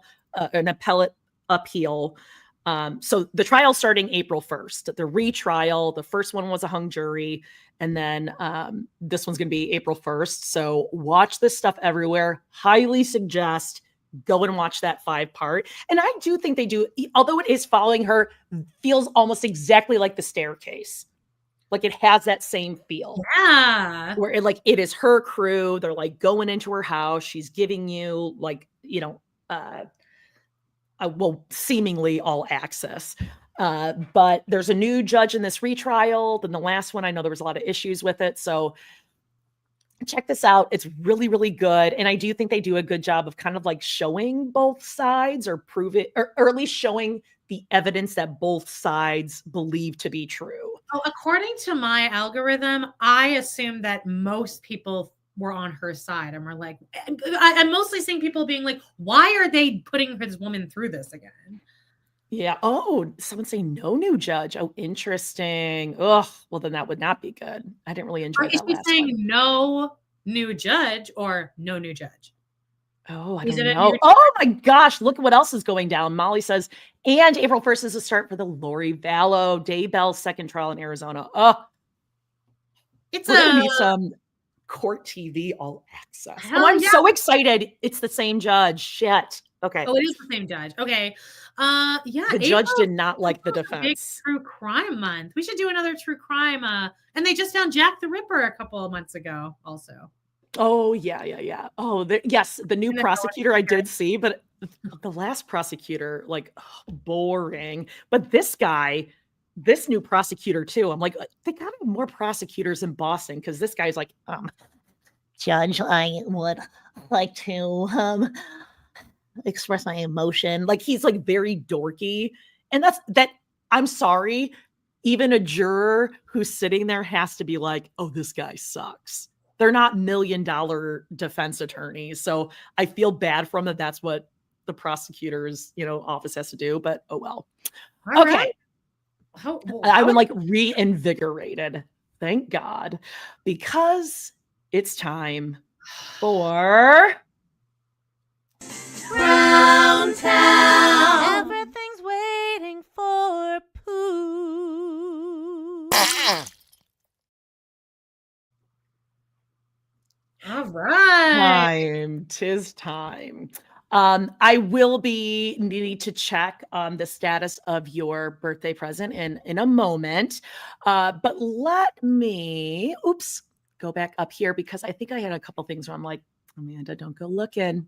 Don't go peeking. I didn't look at anything. I uploaded stuff and then you did everything after. Okay, so I don't know if you checked the Sister Wives Reddit, but late last night I'm going through and there was a sighting at Fat Olives. Oh my. The whole Cate Brown family. Well, Dabsark, right? Dabsark. Was Dayton there? Well, okay, so this is the thing. The poster was saying, here's them walking out. The poster was saying Cody, even in a still shot, you can tell how bow-legged his ass is. Okay, you know what I love is when you go through these comments, go to the Sister Wives Reddit. read the responses because the comments on this are hilarious. And almost every post is, you didn't even have to tell me who was in this. I can tell just by the backs of their heads that this is the Robin Cate Brown family. You can feel like you can see that by the back of their heads that no one's smiling. You can see how depressed and just downy and so I want to show you some of the comments that just made me howl with laughter. Original poster, Tough Potato says, Cody and Robin were holding hands under the table at one point. Lovers. I hate that. I don't know why I hate that. I just really hate it. You know what I hate? So then people were saying that same thing where they're like, I would like this for anyone else to be like, oh, they're in love, except for them. Like, I hate this. The thing I hate the most, I think the picture that I hate in the world the most is at Garrison's military funeral where Robin and Cody are both in the front row and Cody has his hand on Robin's leg. I hate that. Bugs me so much. I'm like, don't you comfort her? And why the fuck is she in the front row? Okay, I'm just doing something. Yes, Antique Krista says they exude misery. That's exactly what it is. They bring an energy into a room. I feel like Meri at least will bring a better energy into the room nowadays because she's at least a little more aware of it. But Cody and Robin, and you know, there's a video of them at the aquarium where they're walking around, and it's just like, this is a fun aquarium visit for their kids, and they are just like just miserable. I mean, I probably look like that walking around too, because that's why everyone always says you should smile more. But like, I don't look like comments. I hate that. Okay, so sorry, I'm trying to open my email to check the status, Amanda. It's really so okay. Things might slow down. Okay, so more of these comments because they're so funny. Original poster also added this detail. Okay, I swear every time I looked over, Cody was ordering more stuff. They took doggy bags home. I was surprised when I saw him and Robin get a beer. Ew, I'm annoyed by that because, of course, like, Robin, order a girl drink. You don't have to drink beer just because, like, that's just such a Robin thing. No, she's going to. She's going to because she's that girl. Cody likes beer. So now she's gonna drink. Yeah, that is annoying. Yeah. There's no way she likes beer. Okay. Also, all kids were there. All the kids were there. Cody arrived and said table for 7. Right. My pictures are not great. I really was so embarrassed if they noticed and tried to be respectful. I would be shell-shocked and like terrified. Like just. And then someone said, did Dayton get to sit with them or did they put him in a trailer in the parking lot? That's good. And then also detailed the hostess who sat us said they're very good tippers. They visit at Olives often. Now, I would normally love that they are great tippers. However, I don't love it this time because it means that they're spending money that they don't have. And I hate that. Yeah, that's true. I want to be happy. Like, good, they should be, but I'm not. Aaron says, how do they only go to those 2 restaurants? Well, I can tell you exactly why. Because they know that that's where people will go to find them. So they do go there to be seen there. That's 100% why. Is good. Okay, so then we have a little news from Christine. I don't know if you know this. Christine is putting Cody's mom's caramel recipe in her book, like the actual email or copy of it. Oh my God, Robin would be mad because she's adding a wife cooking in kitchen doll with the mini paper in the doll's hand. Okay, so Christine is putting in the caramel. Oh God.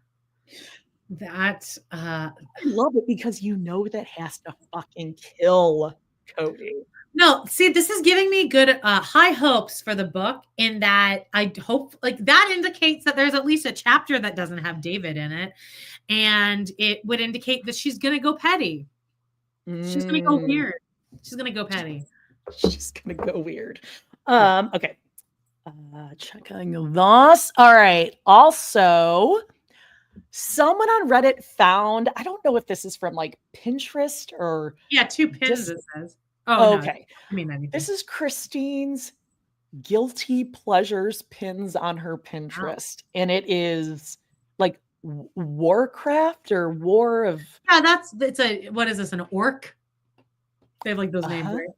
What? She should. Didn't she say that the guy that she liked was like an orc? Something like that. But Christine should do that trend on TikTok where it's like you put your childhood crush, like cartoon crush, and then you put who you're currently married to. And she could do this and everyone would be like, wow. I mean, same thing, right? I'm sure David can really rock her socks off in bed, guys. Don't worry. Ew, well, I do not like that story. Okay, Janelle. You had something for Janelle. Do we want to... the last thing we'll play. Well, I have a video and it's gonna, me and Jody like watched it right before just to make sure that it played. And like at the beginning, we started like this, the beginning of the video. And then by the end we were like, so we'll save that. But are you done with Christine? Should we move on to Janelle? We can open and then close with the video. All right, guys, Janelle. Wouldn't you know? This is such a Janelle thing here. Some crazy happened. She just wanted to let everyone know. Jump on. I had this great Friday afternoon. Got some work. Got some time blocked. And guess who spills their drink on their computer for the first time in probably 2 decades? Me. That's who. So, going to look for emergency PC care right now. Hope your Friday is going better. No. Oh, so much to say about this.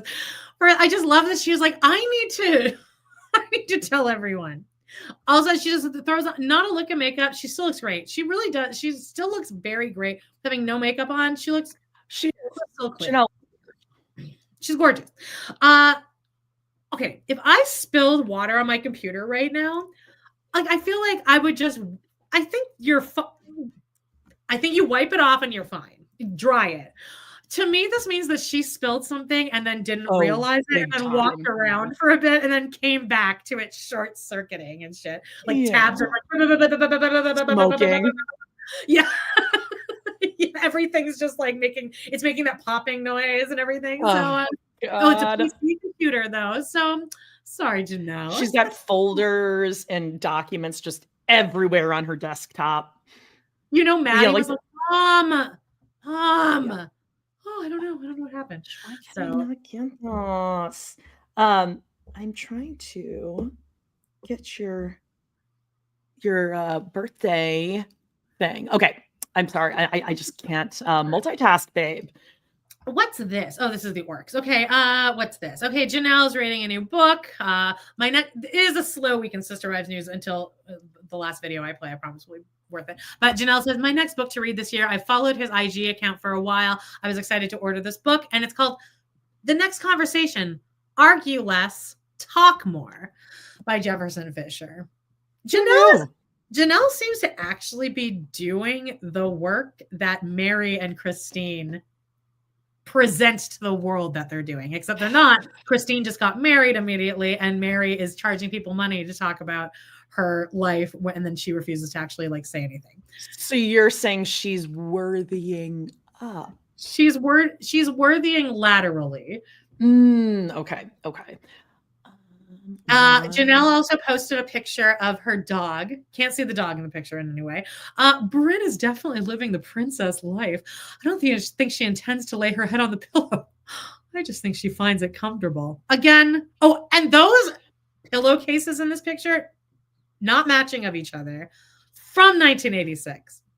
Those are not from anywhere past the 90s. But I love that though, because those are really soft, I bet. So anyway, that's all that's happening with Janelle. Then the next thing you have here is Meri and Don't Look. So I'm not going to click. Yes. Okay. So the other video. I thought I might have had a Meri sighting this weekend. I know. Pulled into a parking lot and I was like, is that Meri? When I saw this bumper sticker saying, don't mess with my energy.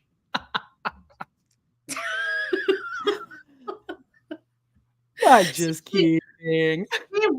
She would have that bumper sticker unironically, like not knowing you're messing with my energy. Yes. Yoto. St. Patrick's Day last week while we were here on this live. God, living it up on St. Patrick's. Okay, where she's hanging out with women that are. Oh, is this just a photo op, or is she hanging out with these girls that are 18? But no, the middle chick I know spoke at her symposium, or she was going to be one of the speakers. Yeah. So Meri was having a real good time. Their payouts were like 12 cents. They're so fun.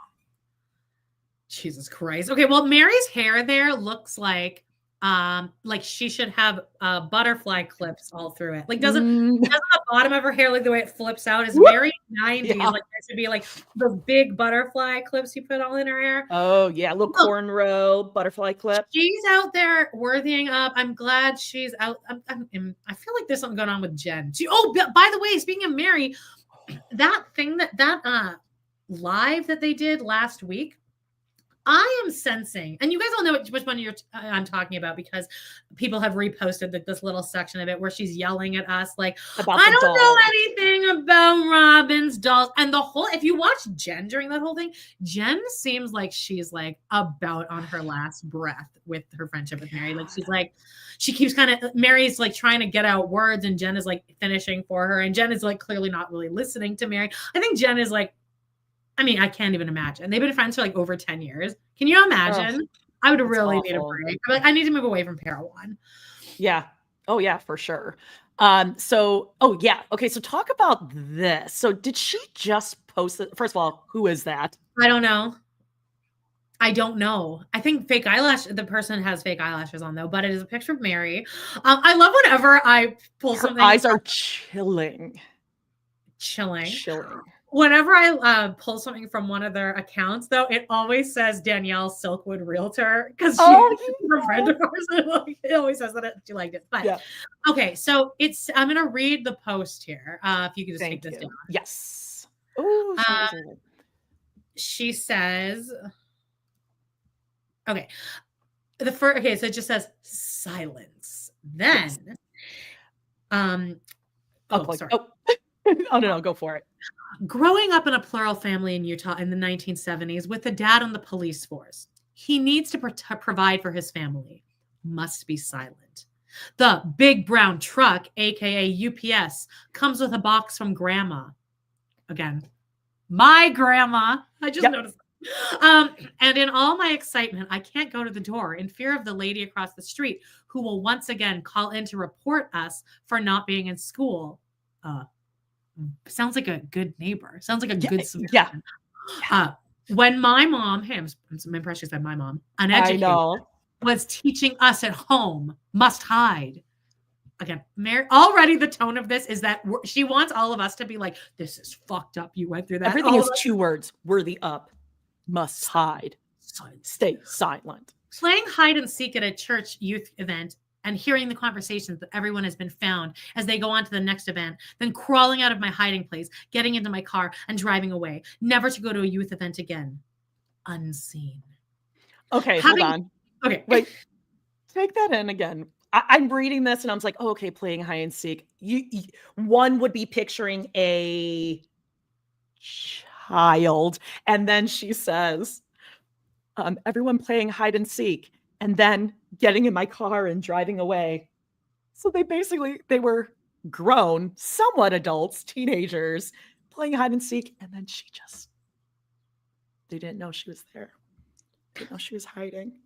Drove home. That also could indicate maybe she was a kid and maybe mom was driving away. And that's what she was saying. But I don't know. It seems like she really okay.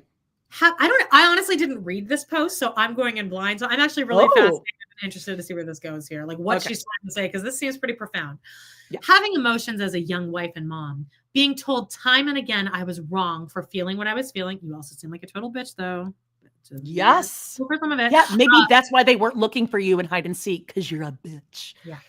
You say you were a wallflower, but really, like your personality was out there and no one wanted to be around it. Keep it all inside. Being silenced and small was normal. Then I became loud so I could be heard, noticed. But the pendulum had swung too far to the other side. Too loud. All right, next. I'll click it. Oh, wait. It's already up. Oh, I'm sorry. Oh, no, it's okay. Learning balance has been my friend. Sure. Speak when I need to. Except now she isn't speaking. Now she's letting all her friends say everything. Okay, stay silent when it serves me. Like when she sat there silently while Cody was screaming. Yeah, no, you stay silent when your sister wives are taking shit and you don't stick up for them. And you sit there with actually a little bit of a smug smile on your face, as I recall. Not very Canadian of you, is it? No, not Meri? at all. There are those who still try to silence me. No, Meri, we want you to fucking talk now. Now. Oh, sorry. Karen Reed's coming in. Karen Reed entering. What? So sorry. They don't know me. They don't know the me who will stand up for myself. Yeah, none of us know that yet because we have yet to see you do it. You broke up with Cody, meaning that he had to force you out of his life. In fact, move you himself. So and she's still covering, like with the dolls. Yes. Don't tell us you didn't notice that house filled with shit, Meri. Outrageous. You didn't notice it. You're still wanting Robin to like you. Still. This describes Meri to a T, doesn't it? They only know the person who in my strength was silent to make peace. Yeah. Sure. Yeah. Sure. Okay. They thought that was weakness. I promise you, it wasn't. I'm worthy of being heard. I'm worthy of being seen. I'm worthy of being loved. I'm worthy of filling. I'm worthy of love. I am worthy. I'm staying true to my value system as I'm speaking my truth, as I'm standing up for me. I am kind, though maybe a bit salty. I won't be silent. My story deserves to be heard. It's worth hearing. Will you hear it? Hashtag sometimes salty, always worthy. Hashtag worthy app. Meri, stop talking about what you're... Salt. I need you to stop talking about salt, first of all, because that's going nowhere. So just stop it. Stop telling us that you want to tell your story. Fucking tell it. When you were teasing Worthy Up all last year, we all thought you were going to come out with a book. But you didn't. And now Christine beat you to it. And now she took the title Sister Wife. Then do it. Stop telling us you're going to do it and do it. That is so enraging to me. It also seems like she's addressing something. Does anybody know any rumblings of something that happened this week that she happens to be addressing? Because clearly this seems like a response to something, right? Doesn't it? Let's see. Well, Christine and Janelle were just on a cruise, right? So maybe she's trying to be like, I have friends too. Yeah, but it's about her. I like me too. I think maybe she's responding to people saying like, you need to stand up for yourself, or you never, because she's really seems like she's taking a lot of energy to say like, I was silent because I'm strong and I was trying to make peace. And that's why. They were silencing me. It's their fault. You need to do something, Meri, please. And not just create a new hashtag. Just please. How about renovating her B&B? Oh my God, is that the next picture? Okay, so you sent me, I'm not even going to bother putting up the full-size zoomed out photo. Please do this. I'm going to pee really quickly. I'm sorry. I'm 42 now, guys. My bladder is this big. Oh, it's okay, Amanda. It's okay. So Amanda sent me this photo of Meri's Instagram, or it might have been a story. I don't really know the difference of it, but it showed a picture of the Airbnb, like things are going on. So of course I had to zoom in. And what I suspect with these photos is that this is actually the caretaker's quarters. If you remember, Meri didn't want mom to live in the caretaker's quarters. We're recapping season 13 right now, and this is exactly where we're at. Meri just got enough of a down payment together without the family's help to purchase it. And probably so that mom could take any room she wanted. So I think this is the caretaker's quarters because no one wants to live in it. And if you look back, this is as much as I could zoom in on it. In the back, you can see a pedestal sink, and it's installed perfectly fire extinguisher, by the way, especially if you're going to take a picture. Don't move it out of the way. No. It's on top of like a little box, and it looks like some of the tiles have come up. No mirror above the sink where you would like wash your hands and get ready. So again, I totally get it. This is like the innkeepers, whatever. It doesn't have to be showy, but it's like this is what they were talking about. This is my guess. This is my guess, because I can't see like a guest staying in that or that being like a public area. So I do think she's renovating those, and that is like. But also, what have you been doing, Meri? She's had this place almost 10 years now, or something, right? Yeah, like, and they closed for renovation in February, didn't they? Something like that. And then also, I have to point out the popcorn ceiling. Like, that would drive me nuts. That would have been like the first thing scraped off day one, me getting in there. But that's just me. Hey, before we get to Instagram comments, can I deliver to you this is one of your birthday presents arrived? Yeah. Just in time, under the wire. I have not been able to watch this, and yes, it is a cameo. Oh my God, shut up! I have not watched it. I'm nervous. Okay. All right. Okay. I am seeing it is only 20 seconds. Shut up! I'm a little suspicious. How long is this supposed to be? I don't know. How long are cameos supposed to be? I don't know. I haven't watched it yet. Now I'm scared. What did you ask? Don't say who it is. Like, what did you say? Okay, ready? Everyone in the chat, ready? Guys, you know what? Before I do it, everyone better fucking smash that like. You have to like, subscribe. You better hit that thumbs up. Smash it. Smash it right now. Smash it. Don't leave a mean comment because it's my birthday yesterday. Okay, ready? Either one day. Yeah. Go. Okay. Get ready. You're gonna. I'm scared. Here's a hint. Here's a hint. You're about to slide right off that chair. Basement's gonna be fella dead, and away we go. I am a 6'6" history buff. Been training many for. Oh shit!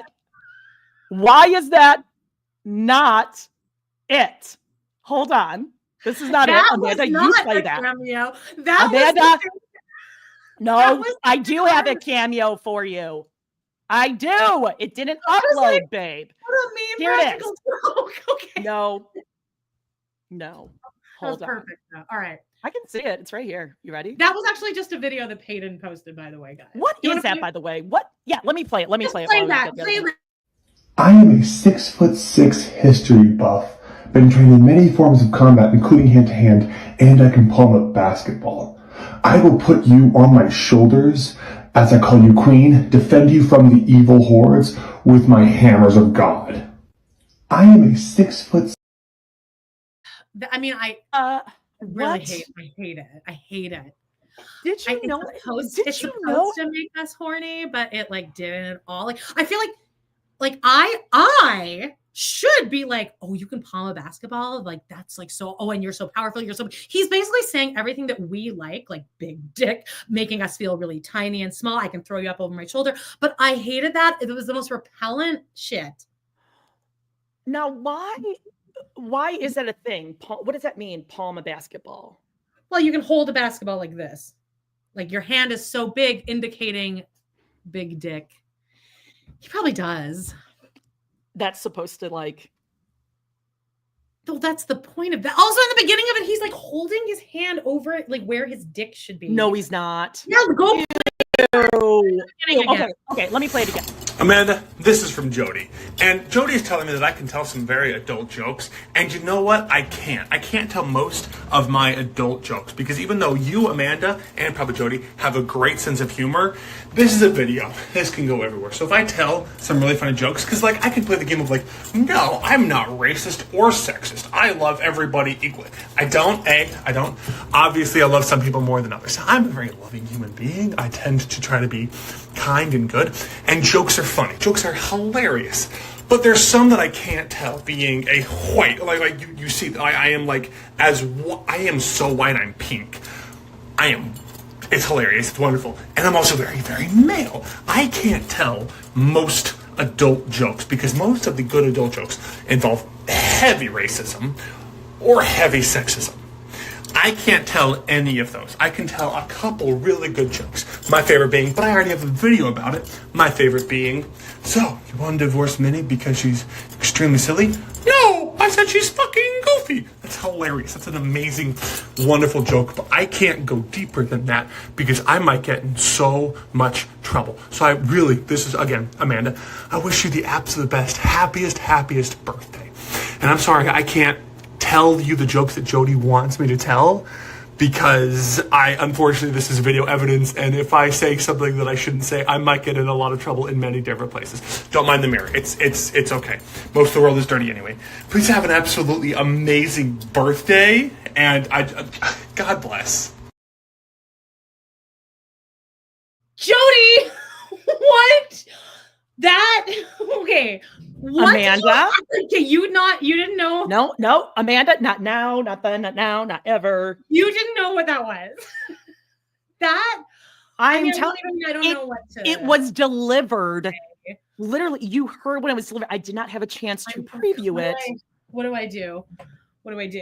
He said my name so many times. He said my name too. A lot. Okay, that wasn't 20 seconds. No. So you can see my confusion because there was 2 Paedon ones. That was actually 1 minute and 42 seconds. Okay, Jody, I think you need to post that on a ramble. That needs to get out there. I feel like that will go so viral. Okay, so let me go to Cameo to see. How much did you pay for that? What did you write? That was crazy. $15. Also, you should ask for a refund. Did you ask him to tell a racist joke? Did he just openly admit that he was racist and sexist? I think he did. He started out by just saying that as a disclaimer, right? Okay, Did so he write out and say I'm racist? Let me see, like, if I can view my request. Aaron says, "Holy crap! Well, happy birthday, Amanda." Okay, this is what his cameos are $10. You can expedite for an extra $5. Okay. He really let a lot of information play off. He admitted he was racist and sexist for $10. Where can I view like my full order? Oh my God. Okay, I said something it did start. Okay, I said Amanda's one of the funniest people I know, and she always finds your posts so hilarious. If you have any great jokes, they can be dirty or clean. We're all adults here. Thanks so much. Could we watch this again, please? Do you guys want to watch that again? I need to I know I need to take that in because I was like, oh, he's gonna like. That's what I was thinking. Mini joke. Like, what was that? I don't know because he kind of slurred. I think he's probably drunk or coked out. Which, look, no judgment. I don't care. I'll take a coked out cameo. He really was excited to let us know that. I read you. That was the order. Amanda's the funniest person I know, and she always finds your posts hilarious. If you have any great, in caps, any great jokes, dirty or I put clean or dirty, we're all adults here. That would be great. Thanks so much. The joke he said like a joke kind of like rambling, which I guess we'll get it on the replay here. But then the solid joke that he named was, "Why are you divorcing Minnie?" Oh, because Minnie was fucking goofy, something like that. She's fucking goofy. Yeah, I like when he got to do the character work. Are we watching it again? I think people are saying no, but like. Here's my thing, you guys. I'm gonna be totally honest. Like, I don't want to play it on my phone. Like, I feel like he's gonna be able to like watch me. Like, this feels too intimate, me playing it on my phone for myself, because I feel like in some way he's gonna know that I'm watching. I felt really violated. Did you have to like convert it and shit while you were doing all that? Well, that's what I was trying. I'm like, I was like, I had to sign you can just into Cameo, download it, then upload it. Wow. And you can see why I was confused because as everyone was pointing out, why is he doing these in his bathroom mirror? He's in his bathroom mirror in both of those. The 22nd one, it was the one that he just posted for the public. That first one where he has his hand on his dick, that's the one he posted just for everyone. And then I guess he immediately made that one. Is he wearing the same outfit? Hang on. Let's see. Yeah. Is he wearing the same outfit? I don't know. No, hang on. I am a 6 foot. Amanda, this is. No, he changed his outfit. He changed the outfit. Okay, What's clinking? What's clinking and clicking and clacking? Does he have like one of those chain keychains hanging out of his pocket? Like, guys do that chain thing. I feel really out of sorts, and like I was just accosted. I was just Beaker Face says sarcasm headline. Amanda requests racist and sexist jokes from Paedon. I definitely did not request a racist or sexist joke. Well, that's what it sounded like. Great. I put great. I can print out my request, and so can Paedon, for the record. He seemed to cling on to just like tell a racist joke. That's what he heard from you said. I mean, and then he wanted to say my name over and over and over. When he said it the second time after he'd already come out as white, racist, sexist. Yeah, wait, can we play that again? Did he? Wait, he said that I'm so white, I'm pink. Okay, I'm sorry. We're playing it again. If you don't want to, this is. It's a national security kind of thing. Okay, we just have to. Amanda, this is from Jody. And Jody is telling me that I can tell some very adult jokes. And you know what? I can't. I can't tell most of my adult jokes because even though you, Amanda, and probably Jody have a great sense of humor, this is a video. This can go everywhere. So if I tell some really funny jokes, because like I can play the game of like, no, I'm not racist or sexist. I love everybody equally. I don't. Obviously, I love some people more than others. I'm a very loving human being. I tend to try to be kind and good. And jokes are funny. Jokes are hilarious. But there's some that I can't tell being a white. Like you see, I am like, I am so white, I'm pink. It's hilarious. It's wonderful. And I'm also very, very male. I can't tell most adult jokes because most of the good adult jokes involve heavy racism or heavy sexism. I can't tell any of those. I can tell a couple really good jokes. My favorite being, but I already have a video about it. My favorite being, so, you want to divorce Minnie because she's extremely silly? No, I said she's fucking goofy. That's hilarious. That's an amazing, wonderful joke, but I can't go deeper than that because I might get in so much trouble. So this is, again, Amanda, I wish you the absolute best, happiest birthday. And I'm sorry, I can't tell you the jokes that Jody wants me to tell because unfortunately this is video evidence, and if I say something that I shouldn't say, I might get in a lot of trouble in many different places. Don't mind the mirror. It's okay. Most of the world is dirty anyway. Please have an absolutely amazing birthday, and God bless. Okay, first of all, Paedon, we can handle your fucking jokes. I promise we can handle your fucking jokes. Yeah, and as everyone else is saying, Jody wanted me to tell a racist joke. He said that. No, I said Jody requested. And I didn't say really dirty joke. I said if you have any great, in caps, great jokes, clean or dirty, we're all adults here. He was super manic? Yes. He was super condescending at the beginning immediately because he's like, I'm sure you and Jody are funny women. Yeah, but like, listen, jokes are funny. That's what jokes are supposed to be. You're not going to be able to handle it though as women. But can I tell you guys what my favorite TikTok joke is? We'd be like, a man talking about sex. Oh. Tell us. Oh, God. Okay, look. My favorite joke on TikTok is when somebody like a child will bring like their toy phone over to the dad and he'll be like, oh, hello, who is it? And then he'll go, they hit the second tower. That's my favorite joke. See, that's what I was like, did she ask him to tell a 9/11 joke? No. No, you just said it could be anything. Nor did I ask him to make a joke about how he is white either. What was that? Jody. Wait. I just got like really scared. Why? Wait, he hasn't listened to us doing like a Wooly. No, I don't think he's not funny. He did go on Corey and Carly's podcast though. And you know what's so funny about that? On that interview that he did on Surviving Sister Wife, if you like scroll through their episodes, but it says this episode was recorded in 2020. Like they disclaimer before you listen to this. We didn't know. Where this was gonna go. Okay, Jody, what's Jacob has this perfect. It's giving very make jokes great again energy. Yeah, say whatever you want.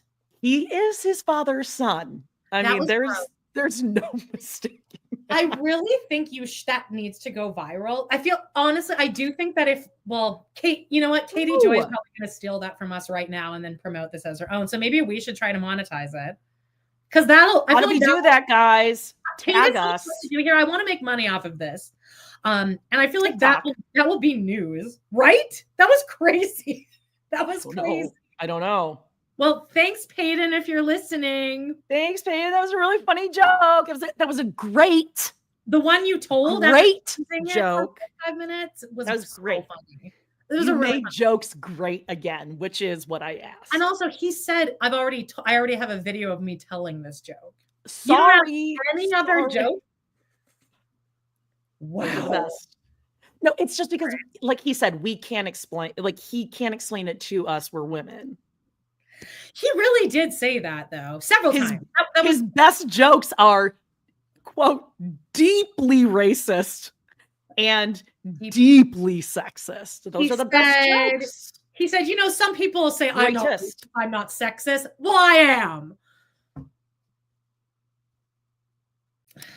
Well, shall we get into the Instagram? Look at Robin and Cody's Instagram comments that can't possibly. Ashley says, yes, that needs to be blasted all over the internet. Yeah, please tag people, send them to us, please. Please listen. Send them to us. Yeah, if Katie Joy posts this, blow her shit up and be like, go listen to him. We love to hate everything. You're gonna like Jody at least. Okay, let's do this. Robin, over on Robin's Instagram. Let's see. Let's check it out. I took these at 4:30 in the morning, so I don't even remember what I did. On Let Everything You Do Be Done with Love, Jenny Barnes says, I can't wait for you to have to get a job. God, amen.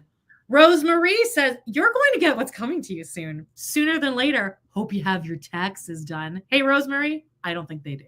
I feel like they owe back taxes. Few. Well, that's why you have Dab Sark. No tax shelter. Tell you, Jody. Remember how I owed like $10,000 on my tax? Oh, I did tell you this. I looked at my actual taxes because I had to call to. Remember how I sent $3,600 just out into the ether? I had to call them to like get them to actually put it toward the thing. Turns out that $6,000 of that was for my pension in Canada. You have a pension. They make you pay into that. I was like $6,000. Well, yeah, that's like what Social Security is here. But don't worry, because I think we're like getting rid of that anyways. That's true, and I don't think I paid into that when I was in the States. I don't think I have a whole bunch there. So cool. Anyway, let's see what else is going on. This is Robin also. Sweet Taylor T goes, why am I writing? LOL. She's not active. And then Leslie Wallace came in and look, she validated this for all of us to continue. Sweet Taylor T, I think it's a way for us to vent. She's getting away with stealing all the family's resources and lives in a huge house now. So yes, continue to do this, please. And while you're at it, go ahead. Feel free to go blow up Paedon's Instagram maybe and be like, so you're openly. Now, here's the thing, you guys. I sincerely ordered that. That's as a birthday present. If you have any great jokes. I said nothing about sexism, racism, white, black. He mentioned he was white a couple times. All I said, I just wanted a joke. I thought for $15, that's all it was, or what? With tax, it was like $11.16 or something. He kept saying, Jody asked me. Jody wanted me to tell a joke. That's all I thought I was going to get for $11 is a joke. That's all I wanted. I didn't want to start a whole movement. Okay, Cody's Instagram. I'll let you read Dusty the Ragdoll. Dusty the Ragdoll. I'm old school and from Texas. No matter what money we have, cars, stuff we buy, we're not anything if our relationship with all of our children isn't good. You are the father. You are supposed to be in charge. The leader. Hey, did Meri write this? with the hard statements, period at the end. You are ultimately responsible for your relationships with your children. Not them. You. We are nothing if as parents, we don't take accountability for being the parent and love our children regardless of us, our exes and all the BS. Been there. I'm doing what is right by my kids. I recommend you do the same. God sees and hears everything, and we have to answer to him someday. Can't shut him down or BS our way out of it. Do what is right. Just my 2 cents. I think Meri did write that. That was a very Meri post. Thank you, Dusty the rag doll. Thank you. For that very pointed. Oh, and lastly, this is on a Ronald Reagan post that posted, and Happy Independence Day. Wait, how long ago? 246 weeks ago. Weeks. This is what Cody put. Happy Independence Day. I asked myself, what is the next right move? And Balls Monica, with Reagan as the photo, of course. Balls Monica came in and wrote, freedom is divorcing you. And with that, we will end this pretty epic episode of We Love to Hate. Guys, please tell us how to monetize that. We have some viraling to get to, so help us out if you would. Wait for the comments to roll. You know what? Maybe we should post this on our TikTok. Can we post it on TikTok? Yeah, I don't think anyone will see it. Let's post it on TikTok and then have a bunch of people repost it. I don't really want people to find us, though. Yeah, you guys, how do we do that? I don't know. All right. Is that everything? You guys want to say, here, say bye to this. Oh, yeah, the little fuzzy little creature. That little fish goes home today. We love you guys. Thank you so much. This is a wonderful birthday. That was maybe the best birthday present ever because we're obviously going to be rich and famous now. And everyone's going to like me. We love you guys so much. And please have a wonderful week. Smash that like. Go follow Pod in the City. I'm recording with John 2 episodes right after this. I just remembered that. And go follow us on TikTok. We love Hate Everything Pod because we're going to be reposting that soon. Love you guys. We'll see you next week. Have a wonderful day. You're all adults, all right? And you're all white. Maybe not. We don't care. No, we don't see color. We're all good. I love you. Bye. Everyone's welcome. Bye-bye.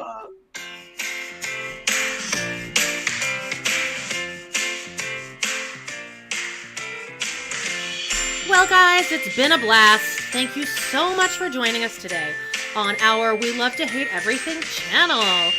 Please do not forget to hit that subscribe button. Give us a like or even a comment and click on that bell if you want notifications because you never know when we might pop up and go live. Please check out our other 2 podcasts on Patreon where we snark on even more TV, movies, and pop culture. We got Total Request Podcast. That's patreon.com/trpod. And We Love to Hate TV. Patreon.com/Love to Hate TV. Thanks again, and we will see you next time.